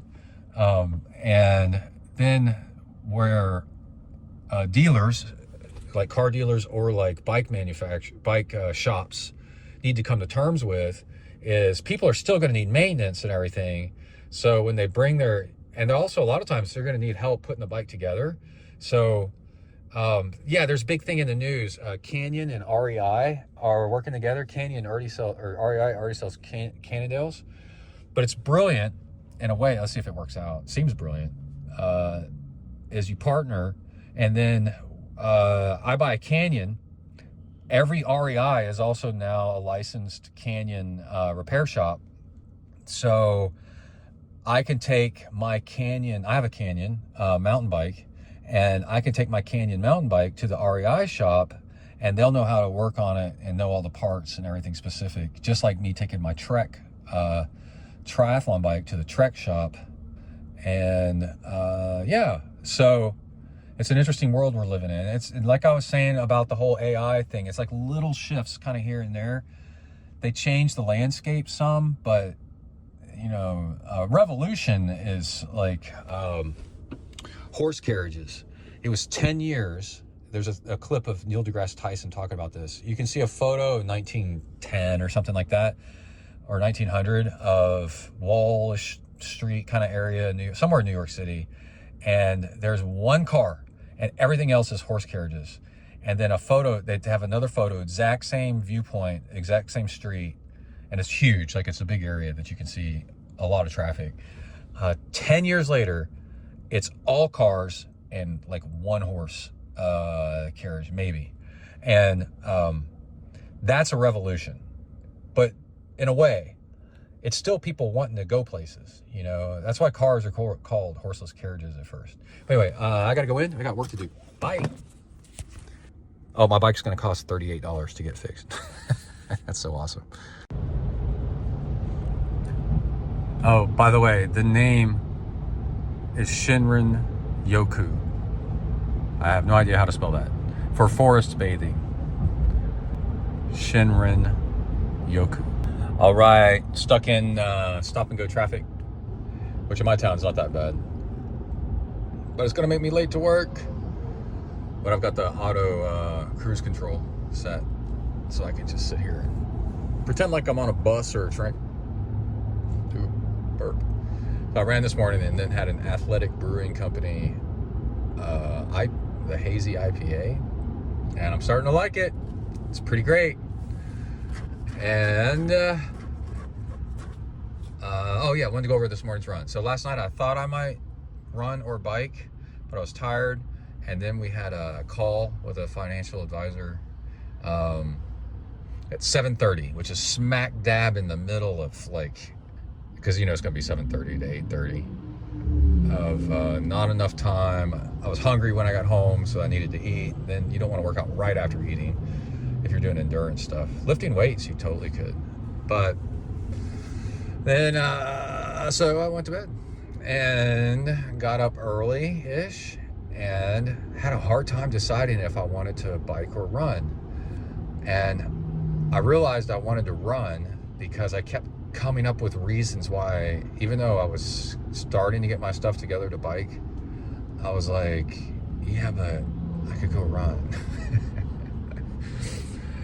But the problem is it's raining, and sort of, and it was hard to tell if it's going to keep raining, but then it's only just like kind of misting, and then you're like, yeah, but I don't want to get out in all the water and all that crap, you know, and run in the dark. And then I'm like, but I want to run. And then I'm like, dude, it is 68 degrees outside. It is nice for running, and misting is, man, that's really good temperatures. So anyway, I had a bigger bowl of cereal than normal. I'm trying to figure out, during the run, I started getting tunnel vision from high blood pressure, and you know that can be from like too much caffeine, and then also and I get this off and on, and my legs felt overly tired at the beginning. And another problem that could be is all your blood is going to your stomach to digest food because you ate too much. And so I'm like kind of trying to piece that together. So the run was kind of difficult, but it got better at the end. About 40 minutes in, everything kind of cleared up. And even though it was sprinkling, I went no shirt, and I was fine. And I'm just like, oh, that's so cool in Texas that you can run. You can do a lot of things in shorts and flip-flops in January, and even a no shirt. I talked to a friend yesterday who's running with another one of my friends, the Rocky Raccoon, and I was like, no way. And in a couple weeks, because that's the local 1,500 miler, and he's like, yeah, we're just doing the half marathon. And I'm like, oh, dang, dude. But anyway, it's still an awesome race, no matter what distance you do, because it's in the pine forest, and it's all rooty and lumpy. And, you know, you race what you got time for and what you're going to enjoy. My other friend, Jeff, that he's going to run with, it's Eric and Jeff, is not a long distance runner, but he's a fast runner, but he's not a long distance runner. He just doesn't seem to want to do it so much. And plus he's got 2 little kids, 2 girls, and he's a great dad, so he's spending time with them. So I'm not hating on that he's not going longer. Let's see. We used to work together. Then, yeah, I finished the run and had a IPA, but a non-alcoholic. And I was like, that's so good, I'm gonna have 2. Because I was hot, because it's 68 degrees and humid as F. It's 100% humidity. And so I'm sweating like crazy. I'm super hot. And that's one reason I like drinking in the evening and on the weekends an IPA after a workout, because it's like a reward. Plus it's cold, it's carbonated. It's a really great way to cool down and get some carbs on board. I don't know, the alcohol is another question, but the alcohol is like a reward for you going to do the workout. And yeah, River ran. I recovered the glow-in-the-dark necklace that we had, that some kids picked up at the end of our street, and they gave it back to me after I saw them playing with it. I was like, hey, I think that's mine. And I totally would let them have it, except I need it, and we need it, and I don't have money to spend on another one at the moment. And anyway, we got 15.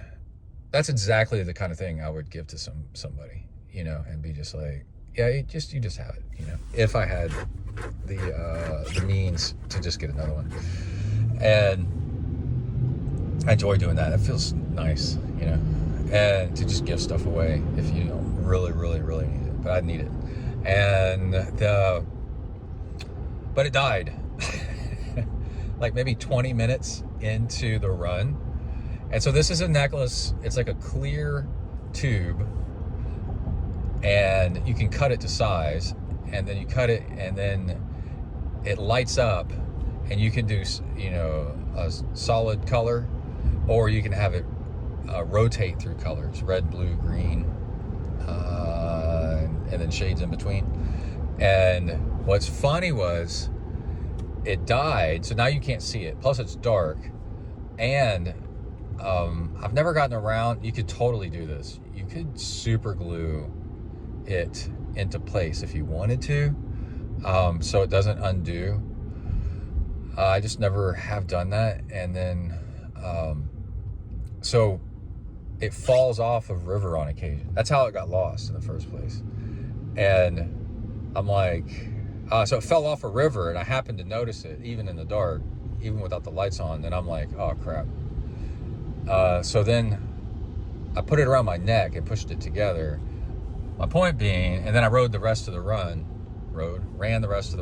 with it around my neck, just as a place to keep it, and I would feel it like if it came off. And plus I was getting a kick out of running with no shirt on. I know cars are going by and people are like, Jesus Christ, but then they're like, oh yeah, it's not cold. But I'm passing the bike shop. I'm gonna pick up my bike today. It should be done. And Trek is going back.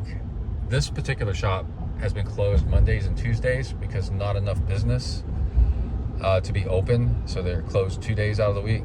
And they just told me they're going to be open now on Tuesday. They're going to be closed on Mondays, and they're going to, starting next week, be open on Tuesday, which is a good sign for the bike economy. And also what I said is, I like for the bike shop to be closed. I'm a big fan of stores being closed like one day, to give their employees a break. And if they can. And I got a car turning. I can't change lanes just yet. But what'll happen is on Saturday, or Sunday, my bike will be messed up, and by Sunday evening I can get it in. And then it's okay for them to be closed one day, but if they're closed 2 days, then let's say I finally get my bike, they can't start working on it really until Wednesday. Or let's say I don't get around to taking it in until Wednesday. It ain't gonna be ready in time for Saturday's workout again. So I'm liking it that they're gonna be just closed one day, and I can attend to bike stuff starting on a Tuesday, and then my bike will be ready by weekend. But also, because during the week I can ride indoor trainer for short rides. The thing is I wore River's necklace, the glow-in-the-dark thing around my neck. But what's something that's interesting is, so they sell this at Petco or PetSmart, And I have worn it one time, I don't think twice, but I've worn it one time running and maybe biking around my neck. And if you buy before you cut it down, it might fit around your waist, especially if you're skinny, it might fit around your waist. And then you have a light that's visible 360 degrees around you that's kind of a soft but interesting light. And I think it's a really good thing for traffic. All right, I'm at W to the ERK, got to go in. And we're having work breakfast this morning, which is nice. And I'll see y'all in a biatch. Bye. All right, I just finished a bike ride on the trainer that had an interesting hill interval in it. I'm going to tell you about that. I'm still sitting on the trainer, and it was on Zwift, but I'm watching a little bit of Camping with Steve on YouTube, which is the coolest, like, undercover camping. He's camping in the back of a dump truck on the side of the highway in Canada right now. So he tries to get away with camping in different places, but the show's been on the air for like 5 years or something. It's so simple. It's exactly like Zen Try or Zen Endurance, where we don't mess around with all kinds of fancy this, that, and the other. It's overkill, and it kills the point of everything. And it's just very simple. He just starts and records, and he's a real chill, nice guy, like I try to be. And yeah, it's really cool. He's had lots of crazy things happen in his life. His wife passed away suddenly, and a co-host on the show died of old age not too long ago. And it's just a really fascinating show. He's camped in pipelines, camped on the Canadian-American border, camped in a median in a roundabout in the middle of the road in a busy town. It's so, like, if you want to see what you can get away with without getting caught, but also keep it really simple, that's the show for you. All right, I'm going to pause that. You can hear it playing in the background. He's in the back of the dump truck talking about how close the nearest gas station is. It's so funny, man. It's the best. I discovered it during the pandemic, and it just made me want to go find a median somewhere and camp in it with like woods and see if I could get away with it in the middle of the night. Or behind like the entrance to a city sign. He does a lot of that. Okay, so I just did Zwift, and I did the backwards of what I just did the last time I talked about Zwift. Is I started in the desert and rode through the desert, and then took a left down to the coastline road, and I wanted to see how long it took to get to the grade climb. And I got to the grade at 40 minutes, just riding easy. And if you climb all the way to the top of the grade, it's probably going to take you 20 minutes, maybe more, maybe less. Depends on how hard you go to. The thing is there's a bailout halfway up that's this windy, beautiful road that's still green and foresty and stuff. So when I was climbing, Zwift shows you like how fast you went last time with like a ghost character, and also your PR if you've done it several times. And so I was falling behind my guy, my legs hurt. I just did a 20-minute hill climb 2 days ago. So I was like, okay, I'm gonna take the bailout so I can get more. Oh, Kai wants to ride 5 hours on Saturday on rough gravel. That's a future race course that we might do in March. It's called the Wire Donkey, which is German. I forgot what the actual German word is, but that's what colloquial slang is for bicycles, a wire donkey. And anyway, so that's an hour from here where we start. And so 5 hour ride, trying to keep up with Kai in 2 days is going to be like crap, man. So it was a good idea to bail out of this hill climb because I was kind of sore and not keeping up with even last time. Sammy Inkinen, always like, if you're not doing better than last time, then what are you doing? So bailed out, and you should know that if you bail out halfway up, there's still a little bit of a climb for about a minute. And then the descent is actually up and down. So it's kind of nice. And then when I finished the descent, I hit an hour exactly. And I was like, oh, that's nice. But if I had continued up, and I felt good, I would have hit the top at about an hour exactly. So really great route. And then also I noticed in my YouTube feed, there was, maybe it's called the Tour of Ululu or something, Tour Al Ululu. Anyway, it's the 5-day stage race through Saudi Arabia. And as much as I don't like, like desert kind of, I'd much rather be in the green and do the forest bathing. Dude, the scenery is awesome, man. And it's got the big names, big hitters. Simon Yates, what should I, no disclaimer, Pitcock is in it, Simon Yates is in it. I'm trying to think of some other big names. And then some locals that are like Saudi Arabian teams, a youngster from Japan. And, oh man, it's badass, dude. And the scenery, that's really mountainous, rugged terrain, obviously rugged. Well, you think of Saudi Arabia as just sand, but this is more like Death Valley and gnarly and Great Basin, Badlands kind of area of Saudi Arabia. So it was cool. And there's 5 stages, and you can watch the summary, whatever they call it, extended highlights. They're about 10 minutes each. So that was about 50 minutes, and then I started watching Steve camping in the back of the dump truck. I'm trying to think of something funny else that he did. Camped in a big pile of brush on the side of the road to see how long he could go. And he cooks a meal every time, and built a raft with his friend and rafted down a river and camped on it like Tom Sawyer at night. Yeah, it's pretty cool. Anyway, so that's tonight's ride, and I need to go to bed early so that I can get up and swim in the morning, hopefully. And I ran this morning. I think I got that on audio. And then I have a little bit of wine here on ice as my reward. It's like half a glass of wine. That's all we had left. It's evening. It's like 8:30. And now I'm gonna crack open a Athletic Brewing non-alcoholic IPA. Hold on. I keep this stuff right by the bike on ice in a cooler so that I can sit on the bike and cool down and pedal a little bit if I want. There you go. I should have done that closer to the mic. Maybe you can hear it fizz. Maybe not. Fans are still going. And then, as always, I keep my shoes clipped into the bike because my last big black dog chewed them up if I left them off. So I attached them to the bike.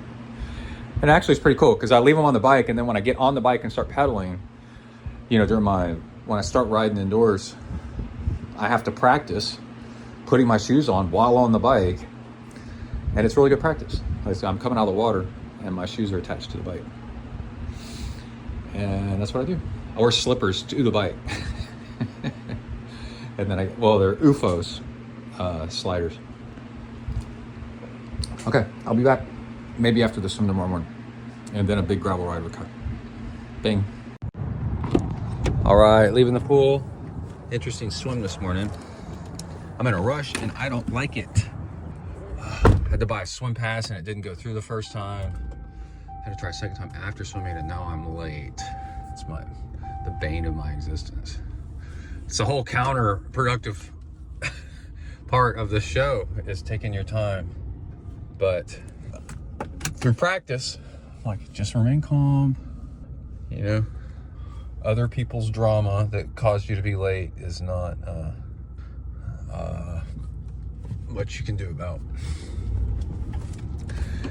Anyway, had a really nice drive-in, slept really well, and then a nice drive-in to work this morning. Got up with plenty of time to get there, I thought, and then somehow, it is so random, man. I guess it's because of stoplights and other traffic that really, it makes it because sometimes I leave later and I get there earlier.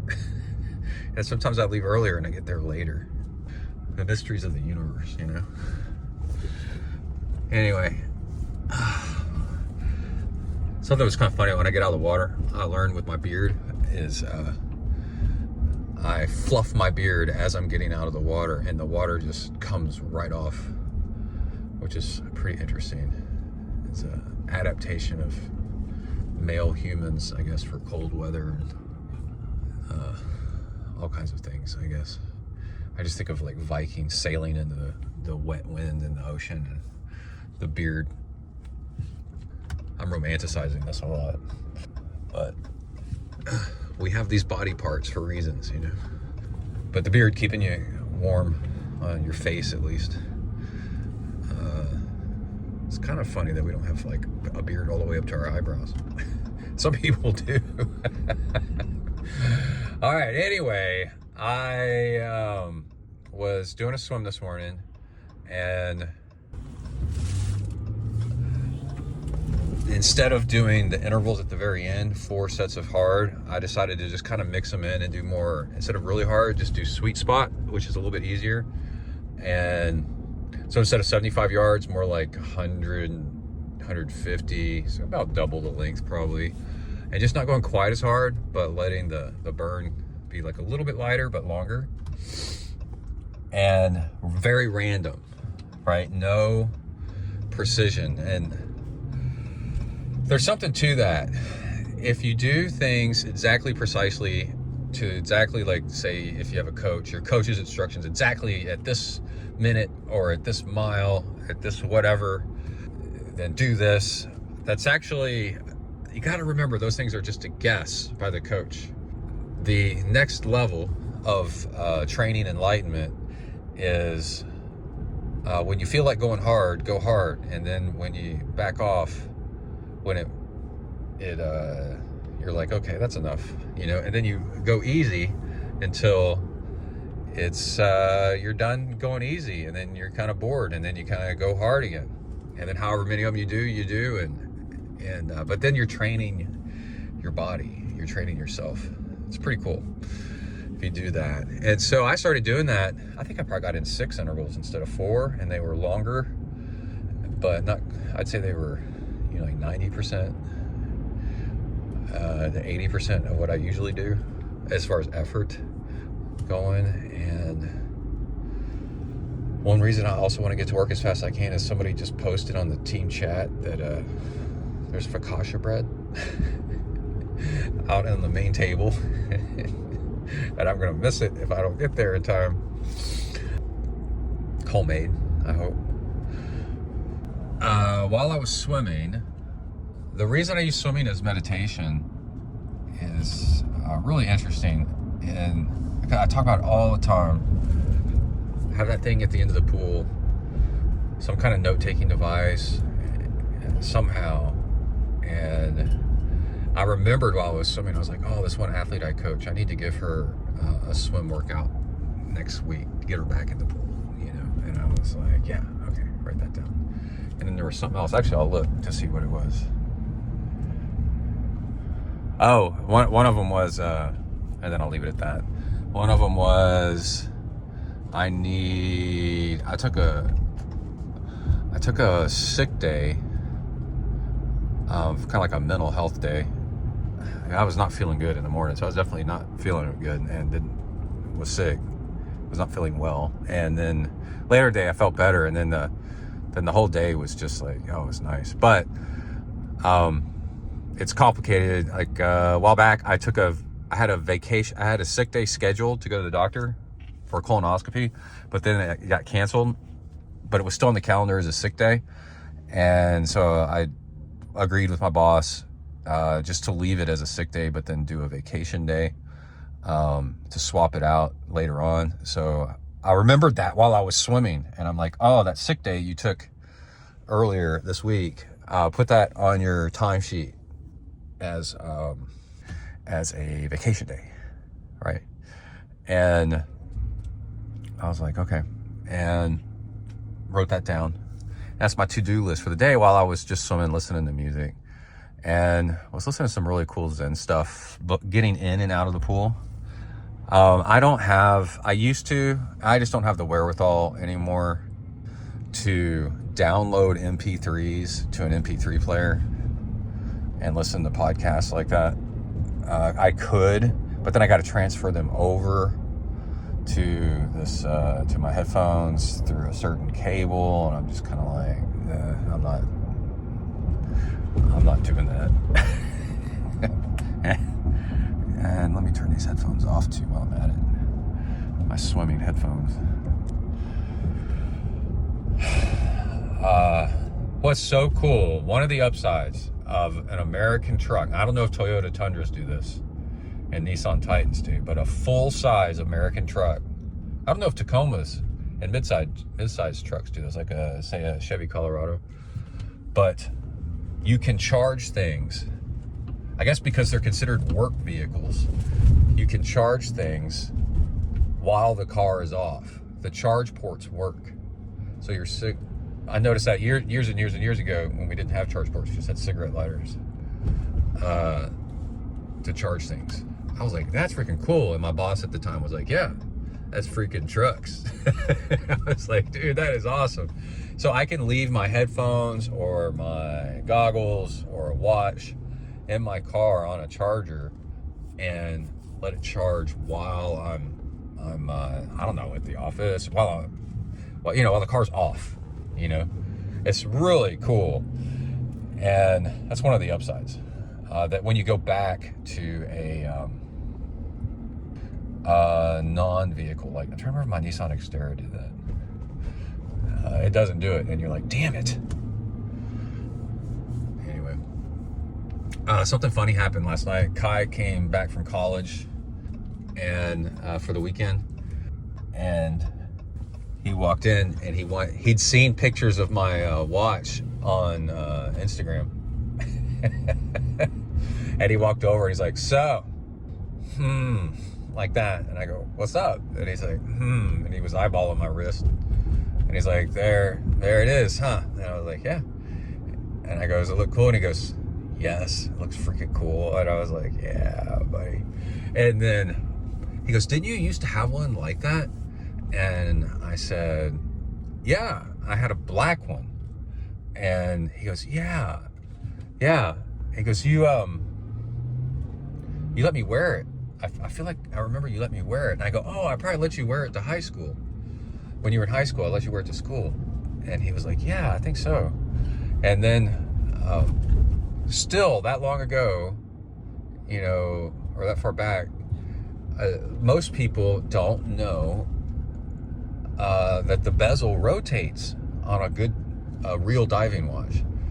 And because he was kind of looking at it and playing with it, I go, rotate the bezel. And he goes, it rotates? Because he'd forgotten. He knew before. And I go, yeah. And he twisted it the wrong way. And I go, oh, it only twists the other way. That way it can't go the wrong way because it's used for timing how long you've been underwater and you don't run out of oxygen. And he goes, and you do not want it to go the wrong way and add time by accident. And he's like, oh, and then he twisted it and he goes, man, that's cool. I was like, yeah, dude, it is freaking cool. Anyway, then I showed him the watch that I'm going to get next. And he was like, dude, that's really cool. So we're looking forward to that. All right, I'm at W to the ERK and we'll be back. Bye, Bing. I'm outside walking. It's crossed my mind that one reason that I do the podcast and record my thoughts is actually, that's a little bit talking to yourself, because if you talk to yourself, it's a sign of, I've read this yesterday, so it's not me coming up with this. It's a sign of intelligence. We gotta go over that sign of intelligence. It's really pretty funny. But talking to yourself allows you to process things. Sorry, got interrupted there for a second. I was meaning to say, I am an ultra endurance athlete in a relatively small town. So we have a handful, and I literally mean a handful, of Ironman athletes. So in a town of 100,000 people, let's say 200,000 because it's a twin city. Now we've had lots of people that have done an Ironman maybe, but people that are serious about the lifestyle and the training and the volume that it takes to do that kind of thing. There's me, there's Gary, And then I'll bump into, on rare occasions, somebody else in town that's done one or two, and then a few other people that I kind of barely know that might do one on occasion, sort of, but for any kind of various reasons, they're not like really, really into, they haven't fallen in love with the massive amount of training. It doesn't seem massive to me. It seems like fun. And the struggle. I enjoy the struggle of it all, I guess, or else I wouldn't keep doing it. Because a lot of times I ask myself that, why do you keep doing it? But anyway, I don't have a big community. My point is, I don't have a big community of people to train with and everything that do Ironmans in my town. So the great thing about the internet is it shrinks the world down. So let's say that a good example is like trying to sell things. If I sell something that only, Ironman coaching is a good example of that, but I don't want to use that. Let's say I have a Corvette or a particular type of old Western saloon token or something like that. If I go on the street corner or I set up a small store in town and try to sell that thing that only a few people are interested in, I'll go out of business in about 5 minutes. There's just not enough people. But the saying goes, the internet is a store that's open around the world 24/7. And not everybody in the world has the internet or has the money to buy stuff, but still it opens up whatever you're trying to, let's say, sell, but it doesn't have to be selling, but whatever you're trying to talk about, that's another good one. You're into something. You're into, I don't know. I was about to say Cabbage Patch Kids. Let's do something more. You're into talking about petrified wood collections. Well, on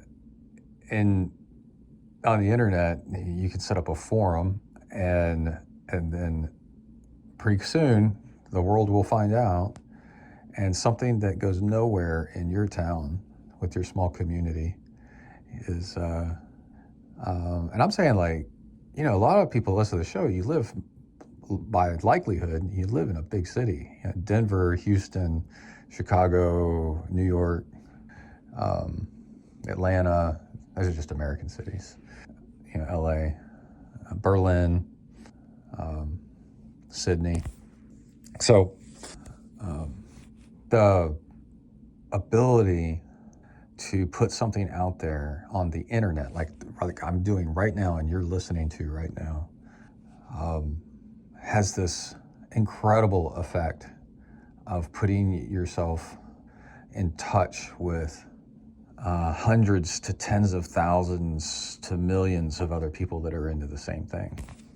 And then the ease of communication back and forth makes it like it's a really small community. And then you have this support group with all kinds of, not just emotional support, but tips and advice and swapping gear that is just like, orders of magnitude of next level cool. And I found that without the internet, without podcasting on the internet, I am very, very alone. I would think that I was absolutely crazy. But the feedback I get from people and the communities that I've grown over the years of doing this stuff is unbelievable. It's like training by yourself forever and then showing up at an Ironman race and Expo City the days before and just being like, holy crap, there's all these people that are into this, or like a big bike race, or a marathon. Like, oh my God, there's all these people. I had no idea. And it's true.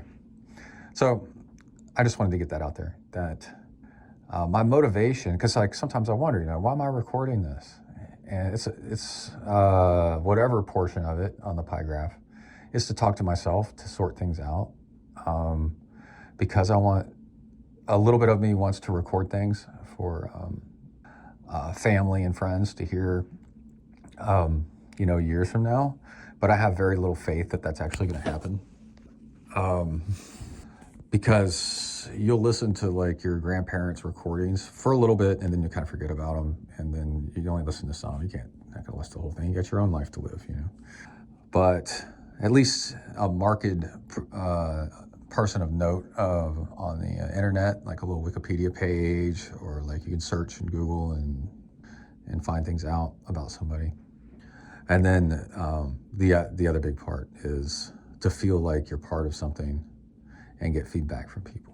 So that's it. And I'm about to take a nap and using my timer for 20 minutes. All right, be right back. All right, we are getting ready, loading up the truck, putting a bike rack on the back to do a 5-hour ride. We're gonna drive about an hour from here, probably 45 minutes, and then start on the Wire Donkey race course where it passes right next to Chapel Hill, which is closest to our house.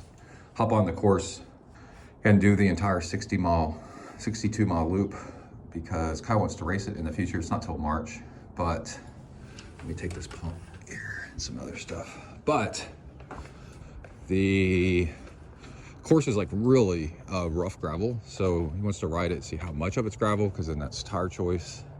And then but he wants to do a 6.5-hour day.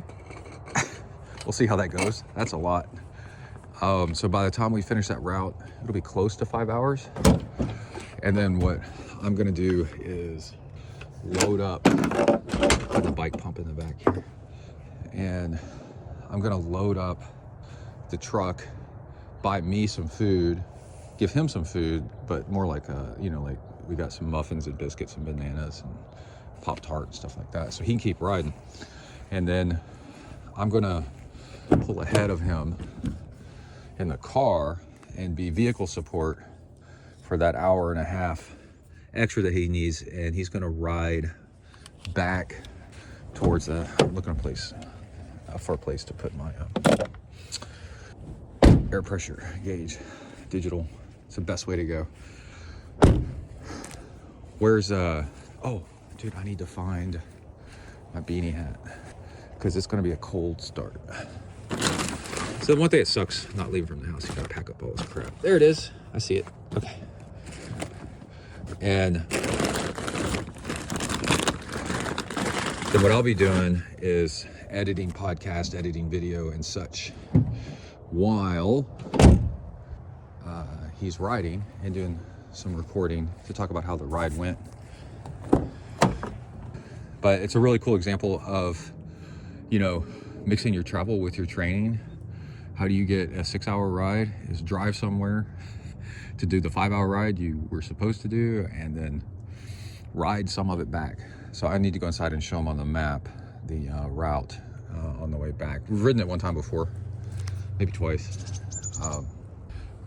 And there's some nice gravel roads. It's some of the best gravel riding I've seen in my life. The rolling prairie and mixed forest farmland. It's incredible gravel. It's west of Houston. It's pretty great. Something funny that happened is Kai's girlfriend's dog is staying with us. His name's Ripple, and he's a what's it called? He's a Staffordshire Terrier, which is the breed that looks like a pit bull, but a pit bull is apparently they're subspecies of the same breed. But anyway, Staffordshire Terriers are they are just like the meanest and looking things you've ever seen, and just badass. But their personality is like crazy sweet, probably the opposite of pit bulls. But anyway, the attitude, the appearance is still kind of there. But what was funny was I let him in from the backyard. He just does one bark, like that. He's 70 pounds, but he's like 1.5 feet tall. It's almost like a bulldog. And then he walks in the house, and then that whole thing I was talking about earlier this show or the previous show about walking slowly makes you appear badass, and is calming and gives you presence. His walk, I got stuck behind him trying to walk through the living room because I have to walk behind there's like this alley through the living room. That's the best way to go. And he was going the same way. I needed to go the same way. And I just observed this slow, and he just kind of casually looks left and right. He's kind of checking things out, you know, and I'm just stuck behind him, and I'm like, dude, he's got that walk, man. He's got the Kavorka. Anyway, it was pretty funny. All right, I'll be back later. Maybe with a little bit during the ride, maybe not. And because we got to get going. But definitely afterwards to see how my 5 hours and Kai's 6.5 hours goes. I got stuff all set up out here to put into the truck. And next thing is to load it up and go. I got to show Kai that map. Be right back. Bye. All right, I am in the vehicle. I just ate my Burger King. And maybe I'll roll down the window so y'all can hear the gravel and the nature. It'll be a little windy, but we're going pretty slow, relatively speaking. Kai's hauling ass, so I'm following behind him. And we're on a big descent right here. And the gravel is just awesome, man. It is so cool. What a road, series of roads. And gravel bikes have just opened up so much of more roads in America, maybe a lot of parts of the world, for riding with just no cars. And it's the best. Beautiful. And then the roads are like way more in the scenery, on the countryside. You see way more stuff and no cars. Dude, this is pretty epic. So I'm not sure how far he's gonna go. So what I'm gonna do is sometimes I'm riding behind him, sometimes I'm leapfrogging him when I know exactly which way he's gonna go.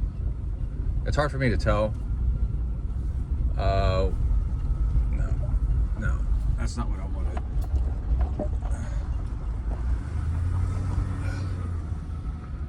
And another thing I'm having fun is on the gravel roads, because it's a mix of gravel and pavement.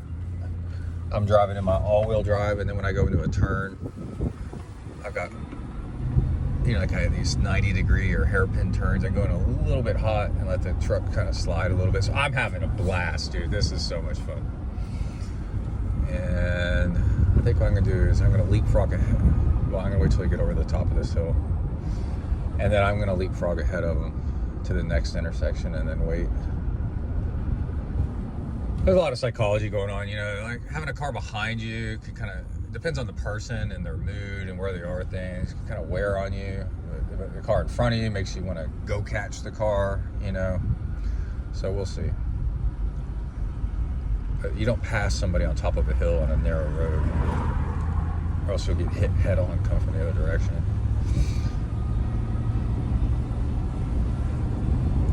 Okay, really good. So I'm going to pass him right now. Learned a long time ago, don't honk at people until you're past them. Scares the crap out of them. So anyway, review of the ride. It ended up only being just under 4 hours, because we were hauling, because a couple of things. I've worked a lot on my standing and pedaling. And like I said, this is like it's rolling terrain with real peaky rolling. So lots of short climbs, but then if you stand and pedal and go to the climb, then you can gain speed and make up a lot of time on the downhill and rest and recover. And you're using different muscles. And if you don't pedal too fast, like it's just like a low slug, like 50, 60 RPM, standing and pedaling, don't make a big deal about it, and use your whole body to swing the bike back and forth instead of just your legs.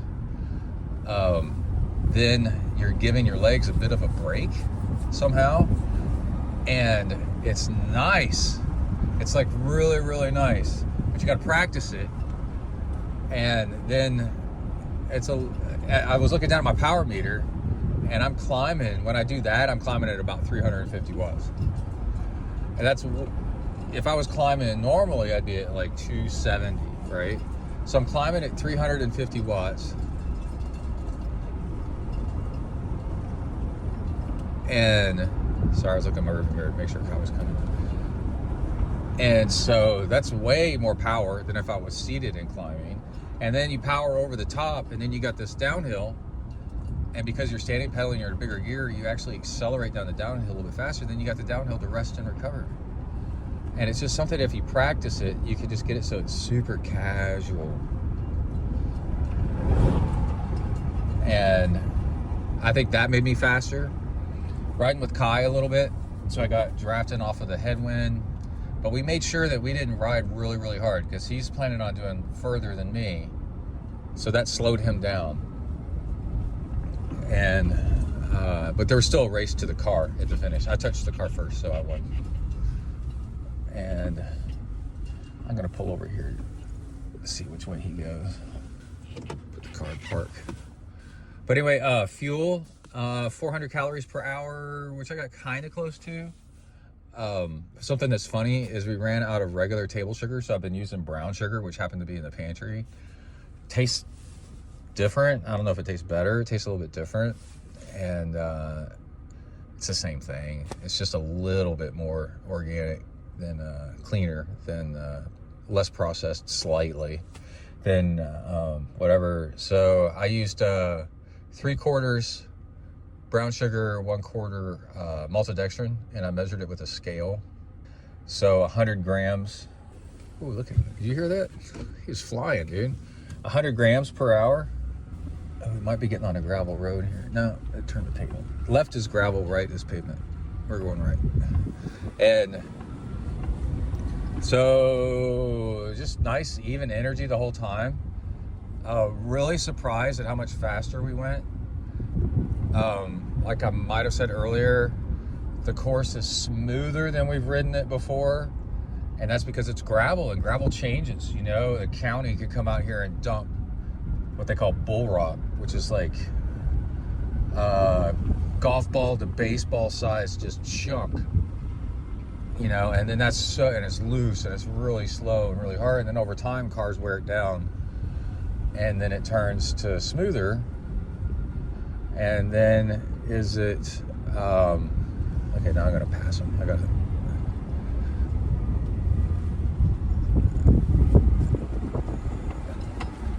But the hills, same hills, and just everything seemed easier. And again, it's a mix of, I'm gonna get way over to the left as I try to pass it. It's a mix of better training and doing hill work. Roll up my windows. Oh, we got a metal bridge. Let's see if we can hit it hard, see if y'all can hear it. Woo! Kai's probably in a good mood because he's got a tailwind most of the way back. And that was a metal grading bridge so that water just runs through it. And here's an old farmhouse with a swing in front. Scenery was amazing. And yeah, this is hilly, dude. Hilly, hilly, hilly. Kai was like, over the 20 miles, he's like, it's 3,000 feet elevation gain in just 20 miles, which is a lot for around here, which just means that it's just constant up and down and up and down, which actually, I found that I actually enjoyed it because you get lots of breaks on coasting it down. You work the uphill, cruise down hills, keep the rubber side down.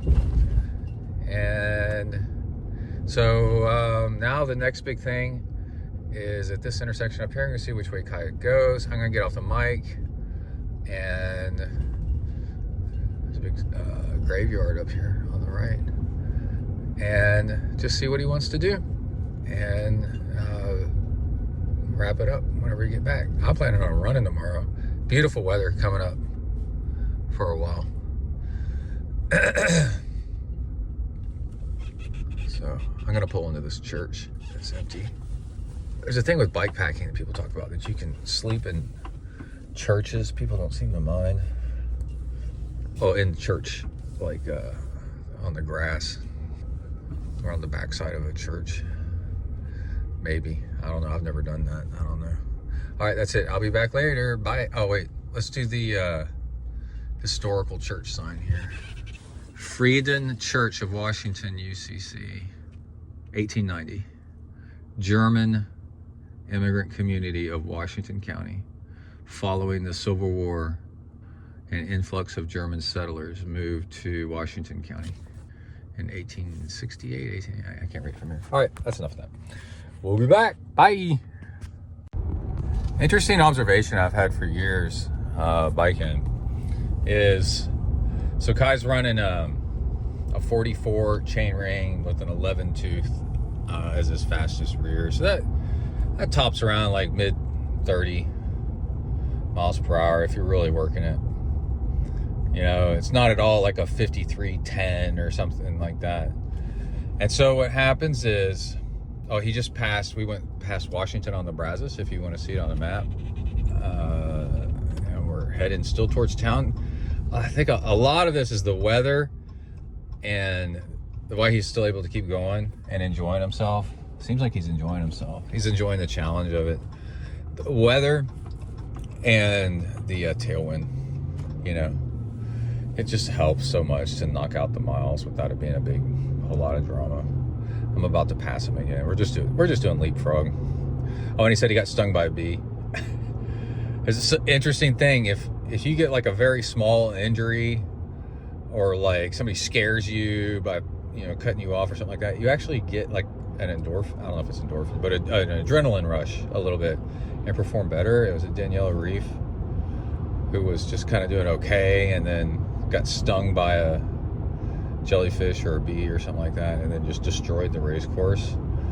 It's unintentional, but it's almost like doping. It like gives you this huge adrenaline rush, and then you do better. So anyway, yeah, I was like, just keep going, dude. It might give you an adrenaline rush. And he was like, yeah, okay, I'll keep going. Because I was pulled over on the side of the road as he went by. And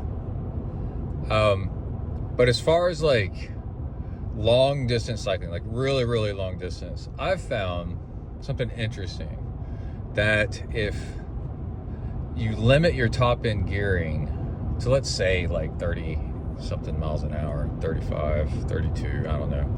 But basically you run out of gears on the downhills. It forces you to coast because there's no point in going any faster. And it's really interesting. When you are going downhill, your biggest resistance now is wind resistance.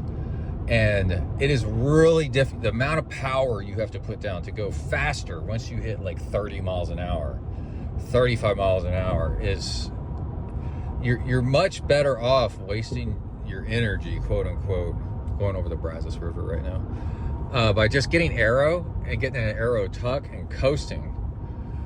And what I found is, if it's a really long ride, so 6 hours, 8 hours, 10 hours, multi-day, you know, that actually you go further faster if you're riding at kind of like a moderate kind of touring speed, and I would say even up to Ram, like riding across America.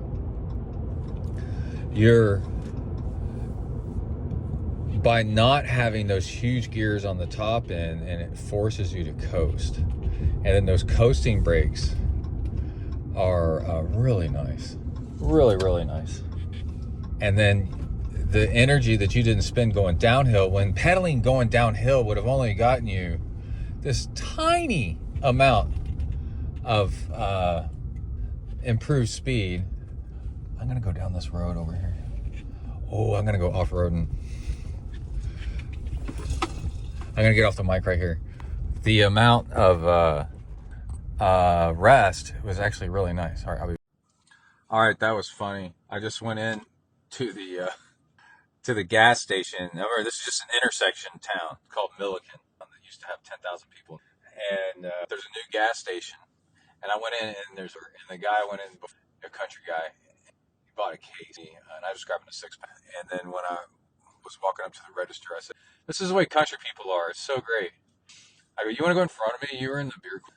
And I just happened to. And he goes, "No, no, no. I'm mowing the yard. This is just mowing the yard. Supplies for mowing." So I guess he's going to get on a riding lawnmower. And then we're in line. Then another old guy, this guy and another old guy started talking to each other. And they're like, "Hey, are you Todd?" And the other one goes, "Yeah." And then the other one goes, "I'm Steve. I'm married to whatever her name, Sarah Ellis or something." They go, "Oh, Ellis, yeah. I know her. I know the family." Because the town's so small. And then he said, "Yeah, my wife's a Martin." And he goes, "Oh, yeah, I know Mr. Martin. Yeah, I've drunk a lot of beer with Mr. Martin." And then there goes the train going by. And then the other guy goes, "Who hadn't?" Like that. I was just standing there going, "This is great." And then this little old lady that was cashing out right then left. And then she turned around and came back in. And she goes, she said something to my guy. And then he was like, "Sorry, ma'am, I'm hard of hearing. Can you say it again?" And then she said, "Do you want to come out to my truck and see my puppies that I got? I got some noodlers in the back of the pickup truck. Thought maybe you'd want to." "You darn straight I do." And then that was my expectation. Oh, and then guy asked me how I was doing at the register, and I said, "Pretty good. How are you doing?" "Not great, but I'm still swinging." All right, I'm leaving now. I'm going to get back to God, I love small country towns. I'm going to get meet Kai at the house. I'm back at the house, and man, I had a blast 4-wheeling and all that stuff. I was taking a shower, cleaning up, and I just wanted to revisit the thing of standing and pedaling over the tops of hills. I think, not just for gravel, but for punchy climb stuff, maybe not so much mountain biking because you got that suspension that's all springy, unless you have lockouts. I had an Orbea with hardtail with a front lockout on it, and that I could see doing this on. And but standing and climbing just as you come over the top of the hill to kind of give your legs a little bit of a different usage, but not fast, not high cadence. I'm eating a sausage biscuit and I've got Ripple in my mouth, in my face. Go away, dude. This is for me. And but kind of like I said, like a lower cadence, just more swinging the bike back and forth and not using your muscles so much, but using your whole body. And then just keep popping it in bigger gears as you go over the top. And then you're in the biggest gear as you finish going over the top. And then you can power up to speed on the downhill.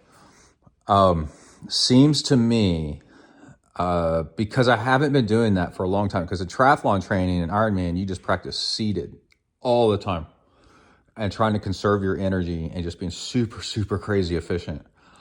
And then Ironman bikes tend to not be punchy like this. They tend to be more rolling or level. Or if they have a big climb, but not like one after another. Dude, there must have been 150, probably not 150, but I'd have to go back and look, but well over 100, crests and then bombing downhill because it's gravel, and gravel is in rougher terrain. But my God, the difference since I've been training that lately, the way I was able to keep up with Kai, who has not changed his training, and in fact, he's improved, no problem. And he would outclimb me, but then I would regain on it because I weigh a lot more. Plus, I'm carrying extra water for both of us because I'm his dad, And then I always got to carry extra. And the bombing down the hill because I'm in a bigger gear regains the time again. And plus with aero bars, so if you get dropped a little bit, it's okay because you got aero bars, and a lot of people don't. And so you're more aero, so it's like you're riding in a pack. And it's okay to get dropped because you're way more aero than the people that are riding upright. And so it evens out.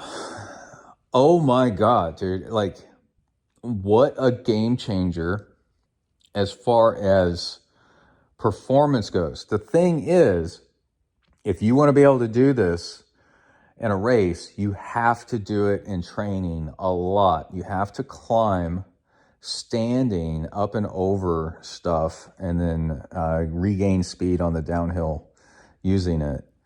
And I'm telling you, dude, when you start, if you're in that big gear at the top of the hill and you're standing and pedaling, you accelerate so fast.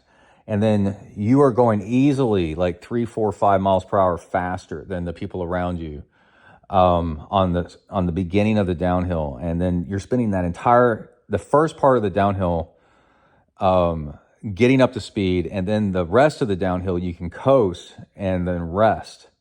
And wow, holy crap. And you catch everybody and then pass them.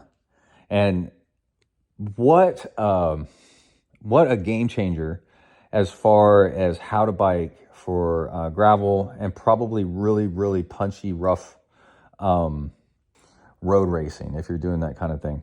And I'm trying to think of a road race that would be like this, but I mean, just gravel, because it's off-road, unimproved roads tend to be a little bit steeper. And then like a sharper hilltop and then back down again. Because what happens is when they pave a road, they tend to smooth it out a little bit. I used to work building roads, so they tend to, because they can, while they're paving it, they kind of, like the Dukes of Hazzards, they flatten the hills, they straighten the curves and flatten the hills. The mountain might get them, but the law never will. I'm a kid of the 80s and I grew up in Alabama and Tennessee. So Dukes of Hazzard was like, religion. Nothing to do with Confederacy, really. It was just mountain boys. It was pretty funny. And jumping over rivers in what was it, 67, 68, 69 Dodge Charger? Anyway, you know why they slide in and out of the doors without opening the doors? Is because in those kinds of cars, they weld the doors shut because that gives the body of the car more structural integrity, like turns it into a unibody. These older cars were kind of like body on frame. And then if you weld the doors shut, the whole body acts like more of the frame, and then the car performs better. And that's why they're always sliding in and out of the doors instead of opening the doors. How about that? Anyway. Okay, I think I'm gonna stop eating this biscuit so I sound normal. In fact, I got to drink somewhere.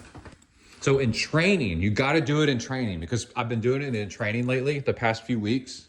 Made it really easy to do it in the race, or the ride today with Kai, which is going to be a race in a few weeks. And I asked him when we were done, I go, "You surprised how well I kept up with you today?" And he goes, "Yeah, dude, that was awesome." I was like, "Yeah, that's right." But also, another thing to practice, you can't do indoors, you have to do outdoors, is unclipping and putting a foot out in the harder turns where you're drifting. It is, the more you practice it, you get really good at it, and then you can re-clip back in like so fast. Like, because normally it would be like a loss of time because you've unclipped and you need to find the cleat again to get into the pedal and get going again, and then people regain on you. But if you practice it a bunch, then what happens is you can go into turns way faster because you got a foot out, and you can drift and slide a little bit, and you got your foot down, and you're on the edge of the fastest speed that you can possibly go. If you've got control of the bike, really good control, you're not going as fast as you possibly can through a turn. If you're on the edge of control and it's barely starting to slide out, that's as fast as you can possibly go. And to do that, it's way easier to have a foot out. And the more you practice it, you can clip back in like so fast, like it's instantaneous. So there's that. All right, that's it.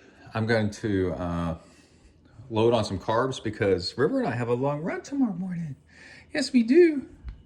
Yeah, okay. We got to look at the weather, and man, I feel fantastic. I'm on cloud 9. What a great ride. What a great route. Again, it's the Wire Donkey, February 22nd. So if you can get there, man, it'll be fun to see y'all out there. Anyway, it's west of Houston by about an hour. Okay, that's it. Out Bing. All right, we are back in the Zentri future training cave. Nothing brand new here. We're probably going to move all the workout equipment, the bike and the treadmill, into another room that's I don't know, like a foot or two wider, and then has a view out front with a window. It's actually our guest bedroom, and then swap the guest bedroom back to the other room. Not sure why. Emily wants a change, but I've learned to not question these things and just go with it. And also, I've learned to not fight change too much on things. And that's because there's always hidden upsides to things that you're unaware of. One today, I was like running, which I'll get to in a minute, my half marathon, and for fun with River. And I realized a good timing feature of the bezel on the diving watch is how long a podcast is, or a YouTube video that I was listening to. There was something that's gonna be about 20 minutes long, and then I wanted to pick something else, but I didn't have time to do all that at the moment. So when I started listening, I set my timer, and then when it got to be about 15, 16 minutes, the next time that River stopped to pee and we walked just a tiny bit, then I opened up my phone and picked something else to listen to for a while. You know, you can cue things up, but some things are kind of just unreliable. So it's best to work around that. And yeah, I was like, okay, timing pasta, rice, pizzas, and how long I've been listening to this show. So I could pick something else. For me, I'm really happy. I've realized I feel a real sense of calm and whatever. If I have it could be short stuff, but longer stuff is better because then I'm good for a long time, you know, like an hour or so. It's just short. YouTube is made for short form more than anything else. And so it's hard to find stuff that's good, that's a long time. And podcasts are great for that. And I was listening to the Vanderpool UCI World Championships race with Roadman art, and I was listening to it almost live. And even though it's a video and it's like the best thing, I mean, you want to watch it, your imagination is really amazing. And so I was listening to it while I was running with River, and the commentary is telling you what's going on, and in your mind you can kind of like visualize it. And yeah, it was nice. Surprised that I've listened to Ironman World Championships races live while out on a long run or bike ride, and then got into the house and finished watching the run wrap up or something like that. And those are definitely listenable, especially the bike portion, because the bike portion is kind of boring in a weird way. But the commentary is filling you in on stuff that's happening, dynamics, front and back, and like all this stuff. And yeah, anyway, totals for the week are 14 hours and change. Again, always wanting to hit that 15 hours. So I was trying to figure out why, but I'll tell you why in a minute. But I did 3 of everything. I did 3 swims, 3 bikes, and 3 runs, which was interesting that all matched up. And 3 of something is how often you need to do something to sustain or improve if you stretch them out. So I might start doing that with my runs because I find, let me do the distances. Oh shoot, I don't have the distances in front of me. I know the swimming was 12,000 yards in 3 hours. So 4,000 yards each time. And then the biking, I did 2 Zwift rides indoors during the week. I tend to do that. I tend to ride, unless it's summer with lots of daylight hours in the evening, I tend to bike indoors during the week and then ride outdoors on the weekend. And then I'm already running outdoors almost all the time. So I get plenty of outdoors time during running. And then 3 runs. So my longest bike ride, during the week, I tend to work out an hour, period. Just 1 hour per thing. Swim, bike, or run. And the runs run a little bit long because of River's slow. And I've successfully getting faster and faster running, but being careful. And I've got a little bit of an old broken bone in my foot that's starting to act up just a little bit as I'm speeding up. So I got to pay attention to that. But it hurts off and on no matter what I do. and it never gets any worse, so I'm not that worried about it. I got run over by a porta can on wheels when I was working construction as a teenager, college. I was young for college. I was like 18 and 19. And anyway, and it broke the bone in my foot. And because I was working union labor and saving money for college, I just kept going to work, because even though my foot was broken, looking back, my foot was freaking broken and I would have needed a cast. And my brother, same thing. He just destroyed his ankle, was out of work for like a week, and that's his money for college. And he got back pretty quick. So,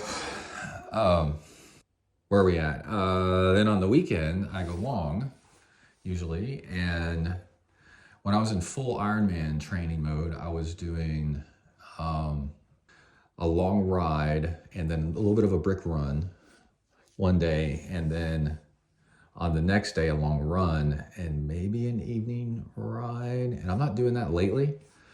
I'm just doing a long ride each day.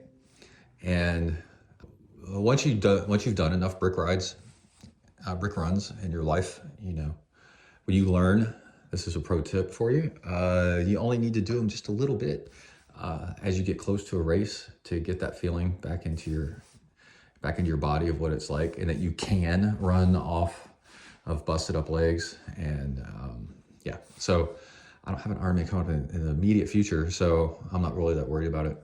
And then it'll just take me a few runs off the bike. And when I coach people, what I tell them to do is just run off the bike until your legs feel loose and you feel normal, then you're done. That's as far as a brick run needs to go. And unless you want to go further for some sort of running purpose. But anyway, hold on, I need to hydrate here. So my long run was today. So this is Sunday. Let's back up. Oh yeah, and again, 15 hours for the week. Almost 15. It was 14 something. Yesterday was a long bike ride with Kai. And I might have talked about it before. We went and rode the gravel course for the Wire Donkey in Chapel Hill. Well, it's actually in Kenny, Texas, Kenney. There's like a Kenny County that's way out in West Texas that'll take you to the wrong place if you try to Google this. So Kenny is like just an intersection with an old town store and out in the middle of nowhere, and it's gravel roads all around. It's fantastic. 62-mile course. Kai wants to do it, so we went and pre-rode. We drove to it, which only took 45 minutes to get there, and to get on the course. And we got on the course as it passed near Chapel Hill. So we started there, which was like half a mile to get onto the course from where we parked at a gas station in Chapel Hill, and then rode the entire course, no resupply, no extra water, anything, because there isn't any along the course. There's a Kenny store, but when we passed it, about 12 miles in, 20 miles in, something like that, it was, it was closed. It didn't open until 11 o'clock, even though it was Saturday. And so it's apparently a famous store. And we took some pictures in front of it. It had I looked it up yesterday. What is it? I remembered yesterday. A thing where you lay your horse's reins over it, a halter. I'll think of the word in a minute. But where you tie up your horse, and it had that in front. That's how old it is. On a rare occasion, you'll see that out in the middle of nowhere, Texas, where people actually ride a horse to a store. I think they're doing it just for fun. And they'll tie their horse up front, and the horse is just sitting there like a parked car, and a hitching post. That's what it is.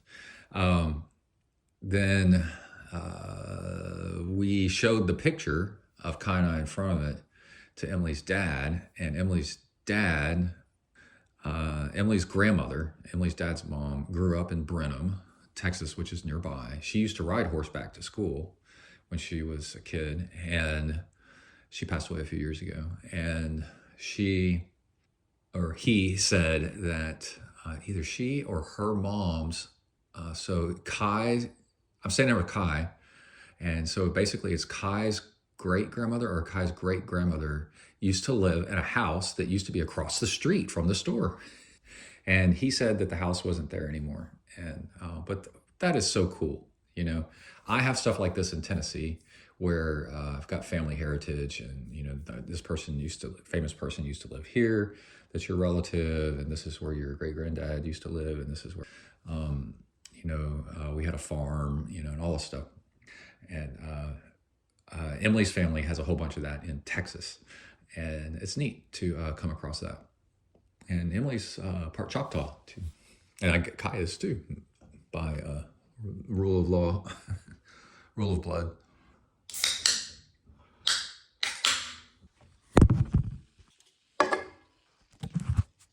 So while I'm thinking of it, something just popped in my mind. You do 3 of everything to maintain. If you want to improve, you do 4 of something. You do something 4 times a week if you want to improve and get better. And then 5 is high performance. 4 is just to increase some performance. 3 is to maintain. 2, you're going to get worse at that thing than before. And then 1, I don't know you're barely even doing it, apparently. But 3 of everything. And I'm at a point where I'm really happy with my fitness and my ability, except I want to get faster again at running, but I just have to be patient. And I'm doing the right things. I just have to regain speed without injuring myself. And that is just by running easy to a little bit harder than easy on occasion, and just increasing volume and frequency. So, which I've got a problem with right now that I'll talk about in a second. So anyway, we rode the rest of the route. We paid close attention to, this is the finish to the race, and it's like a very slight uphill down this main drag. And then after we stopped, and I forgot what we did there, just took pictures or something like that, and then started going again. And then we pretended like, okay, this is the, and oddly enough, there's a lot of pine trees right around there, which is strange for that part of Texas. But anyway, we pretended like, okay, this is the beginning of the race. Imagine it goes flat and then downhill and then a hairpin hard turn blind across a highway of traffic. So and the traffic's coming through a tunnel, like a narrow tunnel. And so that's going to be a wild race. We were laughing about that. I was like, well, good luck with that, Kai. It's going to be a little wild. Race is February 22nd. And we rode the rest of the course, and it was incredible. It was so great. Just constant rolling, punchy climbs, short, punchy climbs that you could stand and pedal over. It's just fantastic. And so much of it was gravel. And gravel changes over time. If they've just laid down a whole bunch of new gravel, then it'll be out there. It's chunky and nasty, and it's terrible. But since the last time we rode it, the gravel's been smoothed out a lot. And who knows between now and race day what they're going to do. But the days that we rode it, dude, like a lot of it you could ride with a road bike. Like it was so wonderful and quiet. And oh man, I think, like 3 cars over 62 miles. It just shows you the beauty of riding gravel. And kind of, father, son, sitting there riding and talking on occasion. We're both listening to our own stuff. And it's just a really good time. Except if you want to do something with somebody, the guys like working side by side. Women sit down to talk. They'll talk facing each other. When guys get together, they'll sit down side by side and focus on something together that's different. Like watching TV or working on a little project, or like Kai and I's case, riding side by side and going on a bike ride. And that's what apparently guys like to do, if you pay attention, is they sit side by side and work together on something. Because guys this is cheap psychology for you, so I'm not sure how accurate this really is, but guys are inherently territorial and aggressive. They're males, So if you face another guy, it's confrontational. 2 guys facing each other means there's conflict and there's going to be a fight over something. And so guys that like each other, that aren't arguing with each other, they do best to be side by side. And women are not like that. They've transcended beyond testosterone poisoning like guys have. And they can play well with others by facing each other, interestingly enough. Give me feedback in the comments if how much you now that you've heard that, you're like, holy crap, that is so true. Or if you know something that's more advanced than that, or that's counter to that, then I'm always open to learning. I just found it was interesting when I heard that. So the ride, I did 225 watts for almost 4 hours. And that, I thought the ride was shorter than that. And then I went back and looked just now, and 3 hours and 45 minutes or something. I thought we were going to take 4.5 hours to do this thing. But it was the standing and climbing over the little hilltops that both gave my legs a break and also gave me some variety and some extra speed and some extra power climbing over the tops, and that made for really good numbers. That's pretty good. And for comparison's sake, if you want to qualify for Kona, you need to do like 230 to 240 watts for like 4.5 hours on the bike. And and depending on the race, and then run about like a 3-hour marathon, 3.5. So as Kai and I were finishing up the ride, he wanted to hit 6 hours, 6.5 actually, because he's going for 3 20-hour weeks in a row. And so he was going to hit the road and ride more, like back to our house, that 45-minute drive, he was going to ride it. And I showed him on a map some gravel roads, and we'd ridden it one time before, a long time ago. And he was going to ride that, and I was going to drive support because I was going to be done after that. And I also wanted to run today. So I was like, this 62 miles of pure, almost entirely all gravel at a pace with Kai, 225 watts, that's enough for me. And then I'm asking for trouble if I do that. I won't be able to run really well the next day.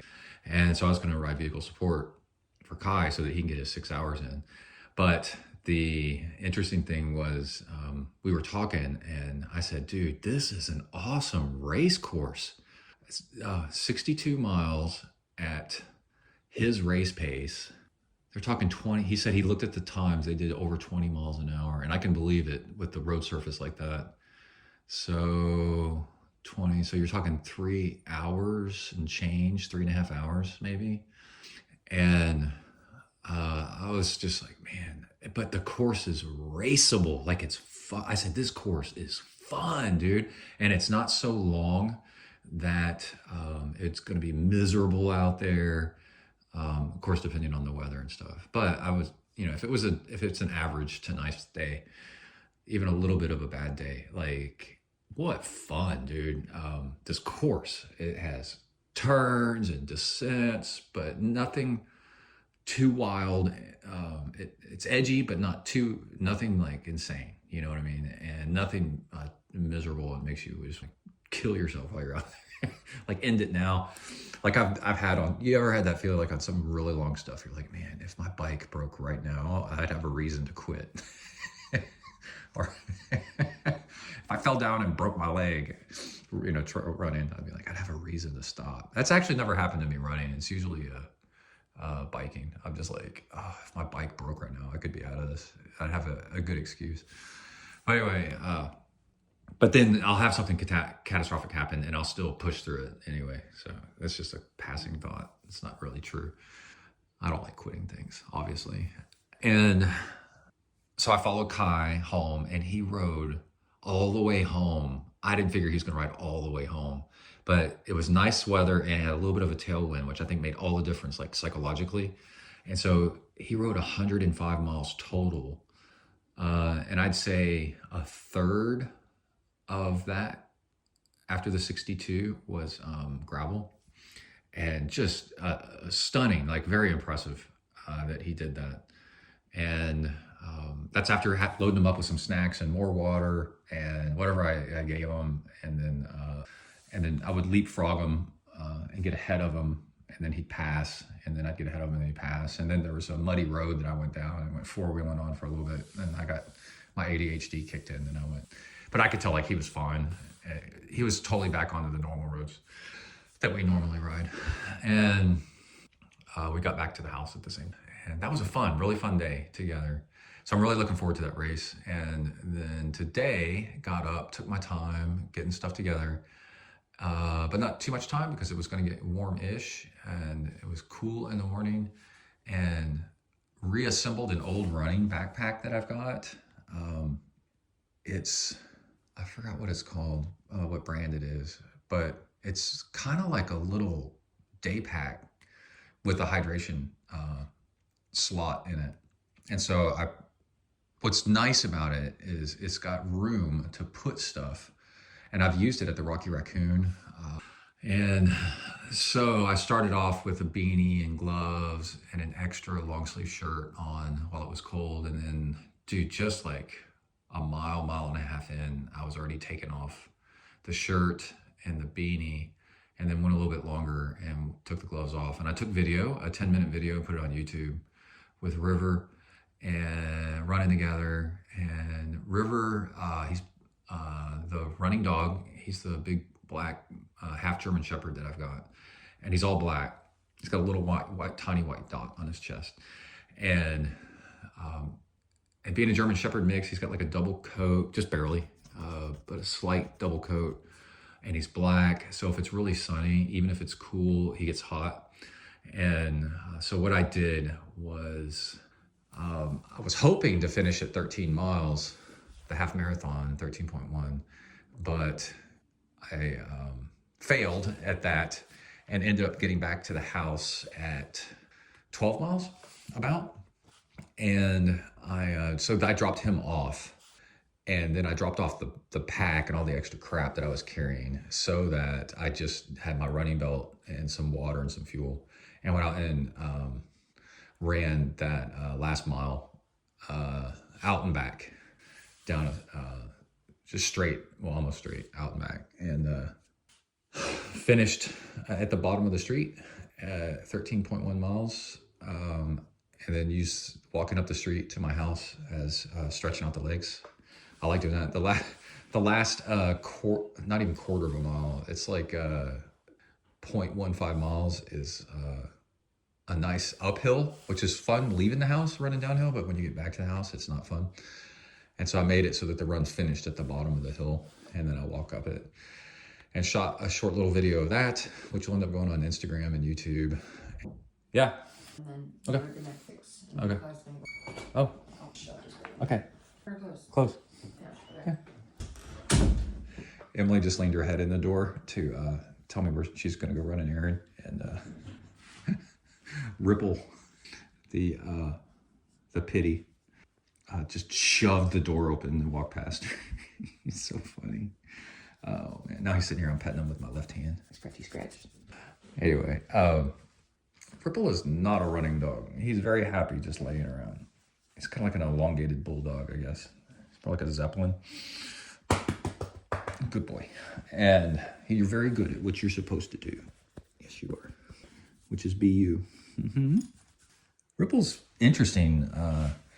He's dark brown, but with a white ring around his neck. Big ring, and down the center of his chest, and then white tipped paws. The center of his chest is actually spotted, kind of like Dalmatian spots, all the way down. And then the brown is actually brindle, where it's Ripple. That's why they call him Ripple. He looks like chocolate fudge swirl on it. Oh, and he's got a white tip on his tail. Ain't you a good boy? And a little white speck on his nose. So that's Ripple. I don't take lots of photos of him because he's not really my dog. So he's Kai's girlfriend's dog, and it's not my place to put him all over Instagram like I can with River. So let's see. So the run went really great. I ran with a collapsible water bowl so I could feed River water. And ideally, I'll have to figure out a way where I can attach it to the outside of the pack so I can unclip it and put it down and put water into it so he can drink as much water as he wants. And let's see, what are my revelations for the week? Well, the run was the latest thing, and I'm getting faster at running. It's still depressing that I used to run an 8-minute mile, 8.5 to 9-minute mile if it was long, just like a training run. And I'm averaging while moving probably like an 11 right now. But I gained so much weight during the pandemic. The dogs are howling because Emily left. Listen. They do this whenever somebody leaves the house and they miss them. That's Zoe and Ripple, or Zoe and River. That's with the door closed. And a wholly other room. They're in the living room. I'm in the guest bedroom. I'm gonna let them go as long as they want to go. They know I'm here. So why they do it is beyond us sometimes, but it's pretty funny. Let's see.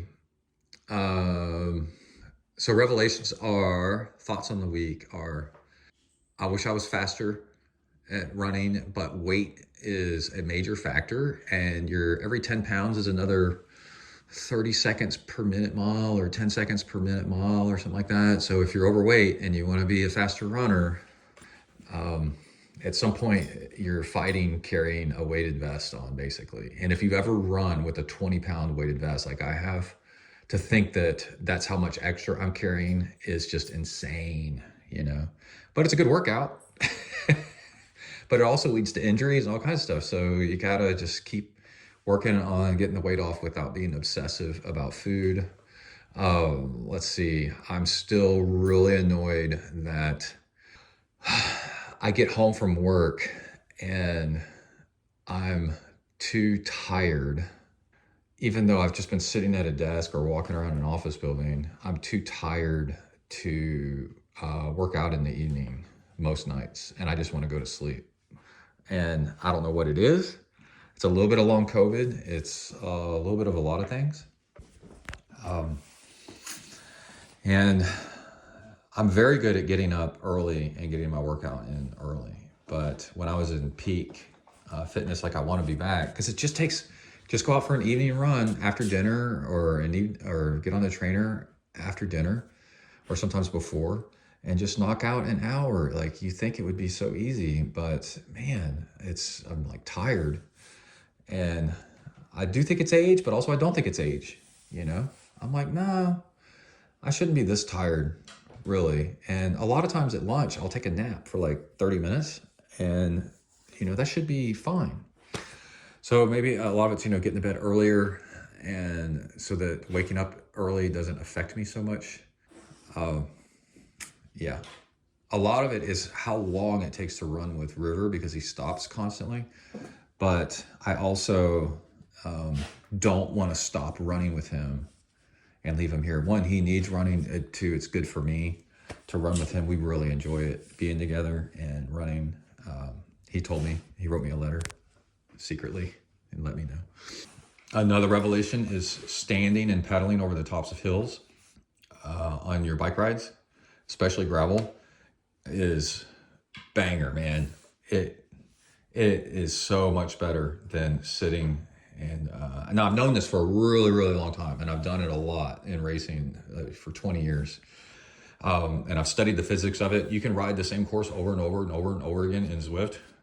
Same physics, same wind, same weather, same everything, same power. And you're actually faster. So it's a great, Zwift is a great way to test out techniques and try things out. If you stand and pedal here, if you coast there, if you do this and that, stuff like that. And if you're doing a route, then which way's fastest? And it's definitely faster. And I did notice that I am feeling, I was just bitching about, wanting to be faster running again, that I actually am feeling faster. My running times are improving, and I'm feeling, the thing is just patience. If you know what's possible, just sticking with a long training plan and just sticking with it and the consistency, you will get better. And it's been a long haul out of COVID, where I was doing pretty terribly and had to back off of a lot of stuff, with a lot of extra stuff going on in our lives. And then knowing what it takes and thinking like, dude, to be in top physical shape takes time, and you just stick with it, and it's a high demand, and of course it's not going to happen immediately.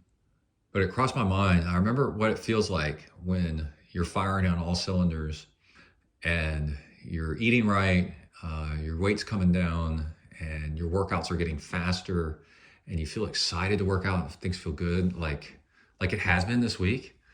Everything's going great. Is you start to feel like there's this, like, not being hippy dippy here, but like there's like a vibrational hum of your body that it's like bang, you know, and you just feel like energy, and like you have like a sparkle in your eyes, and good mood, and everything's working great, and just a positive attitude.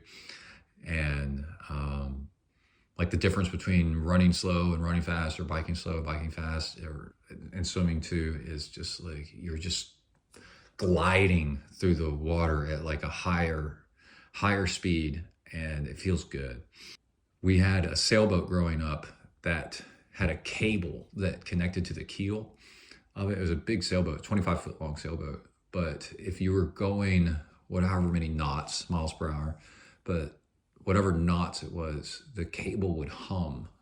And that's how you knew that you were at, I don't think it was on purpose, but it would, the whole boat would kind of have this hum to it, which you could really feel like on a dead silent sailboat. And that's what I always think of, is like when things are going really great, it sets up this self-reinforcing kind of like, that's another thing, is that you get to a point where the health and the fitness and the whatever is self-reinforcing, and it helps you do more of it. Instead of feeling like you're fighting a battle uphill, it feels like it's flat to downhill, everything that you're doing. It's actually easier to do all this stuff. And, but then you also got to take for granted, you know, that you're not injured. Don't take for granted that you're uninjured and healthy, and you need all these things, pieces working together. And so number one thing is always do not get injured. Whatever you do, it's never worth it to do something where you're going to get injured, because, oh man, it sucks if you can. And avoid getting sick if you can. It's worth it. And I guess I'll wrap that up with go check out Zen Triathlon, or Zen in the Art of Endurance, on YouTube, and watch those videos, because it helps the algorithm, and it helps us get towards a self-funded channel. We're pretty close. We got enough subscribers. We just need more watching hours. And the last thing that I was doing before I got on the mic was listening to a video of Lachlan Morton being interviewed about his bike ride around Australia, where he set the record for biking the perimeter of Australia for however many days. And if there was a spirit animal for Zen in the Art of Endurance, it'd be Lachlan Morton right now, because he does it for the love of it. You do something enough, you get pretty dang good at it. And also he's very chill, and I don't want to say modest, because then you're holding back from talking about it. It just doesn't even cross his mind. He's just like chill. He's just like so relaxed, and he's very cool about it. And everybody, like the interviewer says, everybody loves you, man. And he's like, oh, thanks, dude. And it's true. You can be awesome. So many people that are awesome at things are also come across as annoying or offensive at some point, because they got some sort of character flaw that also comes out. Most of us do this. And I'm sure I'm like that sometimes. And Lachlan somehow has manicured this public image of himself where, and I think it's genuine. I don't think he's like faking it. But where he is majorly in the spotlight a lot, yet has no controversies, no like, and if there is a controversy about, what did he do? He did the Continental Divide Trail, and he broke the record on it, but he did it with a camera crew. And so technically it doesn't set the record, because, and then people are like, well, I like it that he did it with that. And maybe we should change the rules, you know? And or it's got an asterisk next to it, because the camera crew give you kind of like extra motivation to finish. But it's like, dude, what era are we living in? How do you prove something without it being quote unquote on Strava, or like without video footage? You know, they wouldn't believe you if you were breaking the record unless you had some sort of footage. So invite a camera crew, you know. And I don't know, but what I'm saying is go listen to this interview with Lachlan, because one thing that's interesting, well, let me back up. He is doing all this really cool stuff and doing it while being relaxed and chill about the whole thing. And that's the goal with Zen and the Art of Endurance, is to swim, bike, and run, or do one of any of them. And through finding yourself, you become a better person. And these like awesome distances and awesome efforts, dude, they're done predominantly in zone 2, which is like easy effort. So it doesn't have to be hard.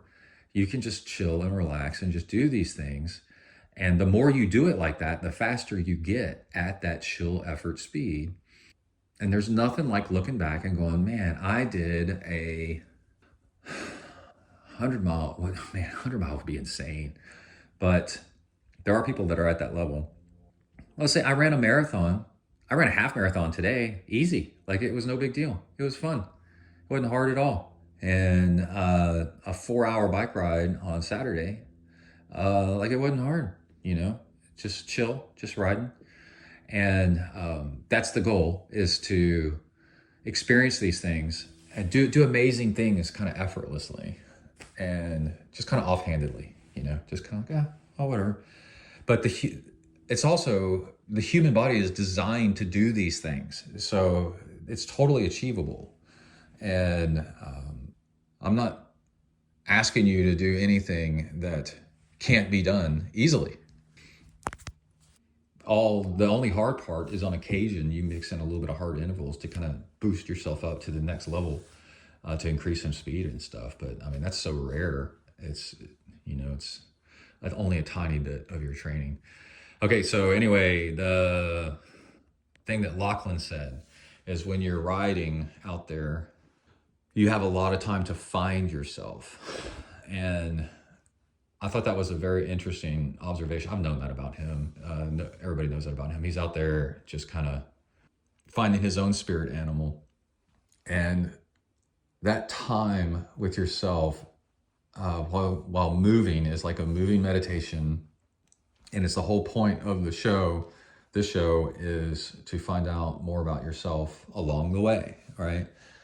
To go long on endurance and find out, discover ourselves, you know, whatever tagline I throw in that episode along the way.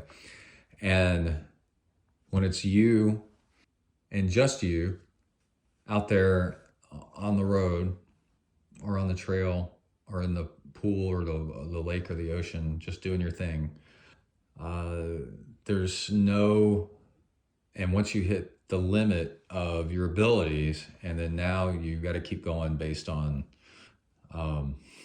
no artificial anything. It's just your own abilities from here on out to finish out or to keep going.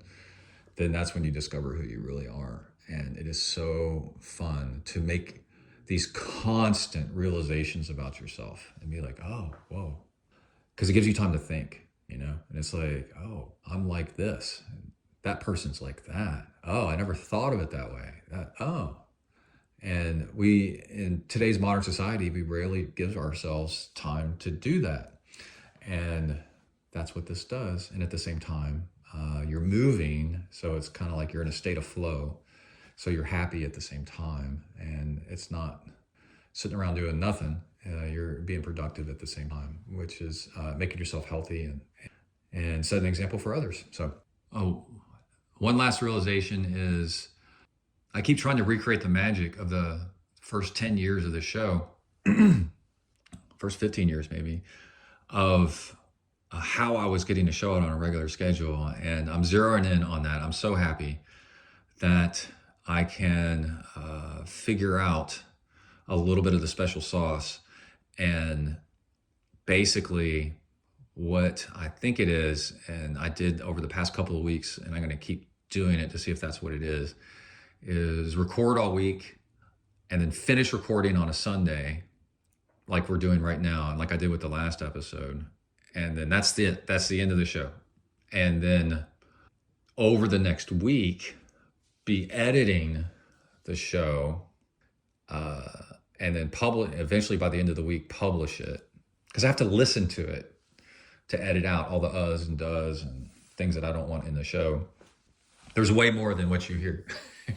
And take out anything offensive or that I just think is not a good idea, and curate the show a little bit.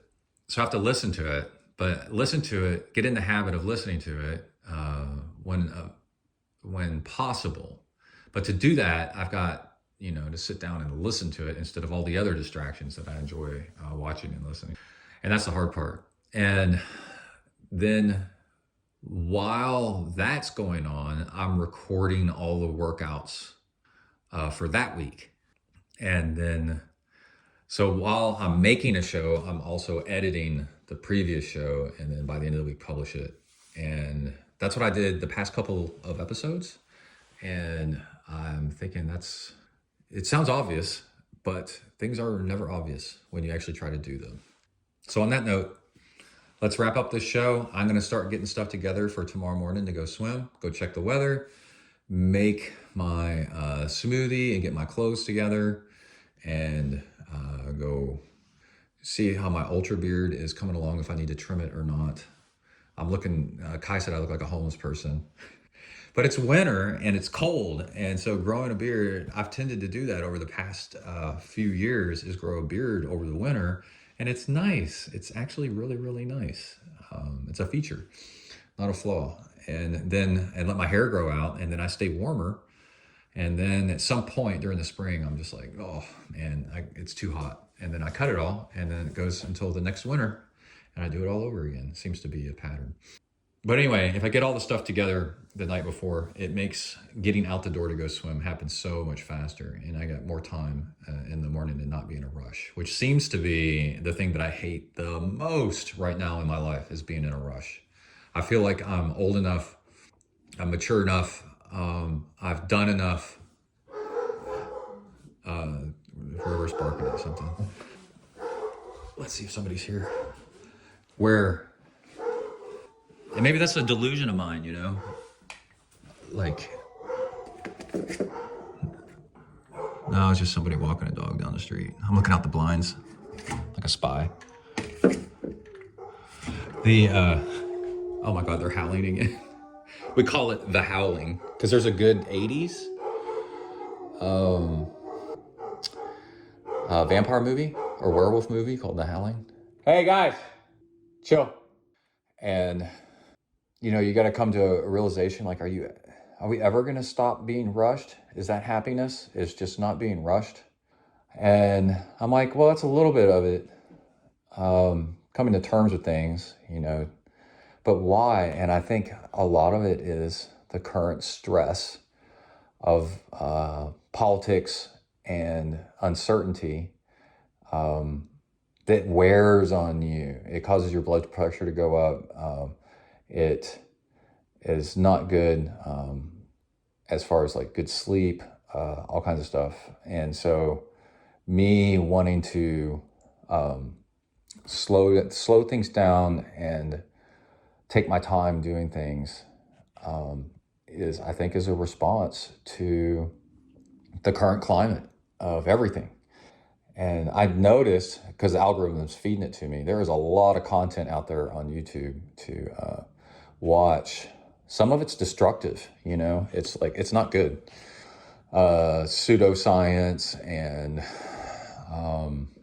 hippity-dippity stuff, and that is, and then like manosphere, toxic crap, and hate the other side and stuff like that, and misinformation and disinformation on purpose. But I think regardless of the current times and of your current situation, that always slowing down and being more relaxed is always beneficial, always, regardless of who you are and what period of history and where on the world you are. And that's something I always told my mom, but she's worried about me doing like an Ironman or, a trail run or something like that. She's worried I'm going to have a heart attack, as I was getting older in my 40s and even in my 30s, 40s. And I go, no, you don't get it. We're not going fast and we're not going hard. It's going like Rich Roll said. You're going easy. It's just who can go the longest, who can go easy the fastest, and then the longest. That's all there is to it. So I think it's so counterintuitive, and that's part of the beauty of it is you want to swim back and run, so let's say an Ironman in 10 hours, but at a 125, 130 heart rate. That's the goal, is to get fast at an easy heart rate, which I think is a great lesson for everything in life. You want to do the hard stuff effortlessly. Anyway, that's enough of me rambling on some of my inner thoughts. And anyway, now let's put a pin in this, run it up the flagpole, see if there's enough runway to circle back. And upcoming stuff, we might be doing this donkey wire gravel race in a couple weeks. So look forward to that. Everybody stay safe out there, work the uphills, cruise the downhills, and keep the rubber side down. Out.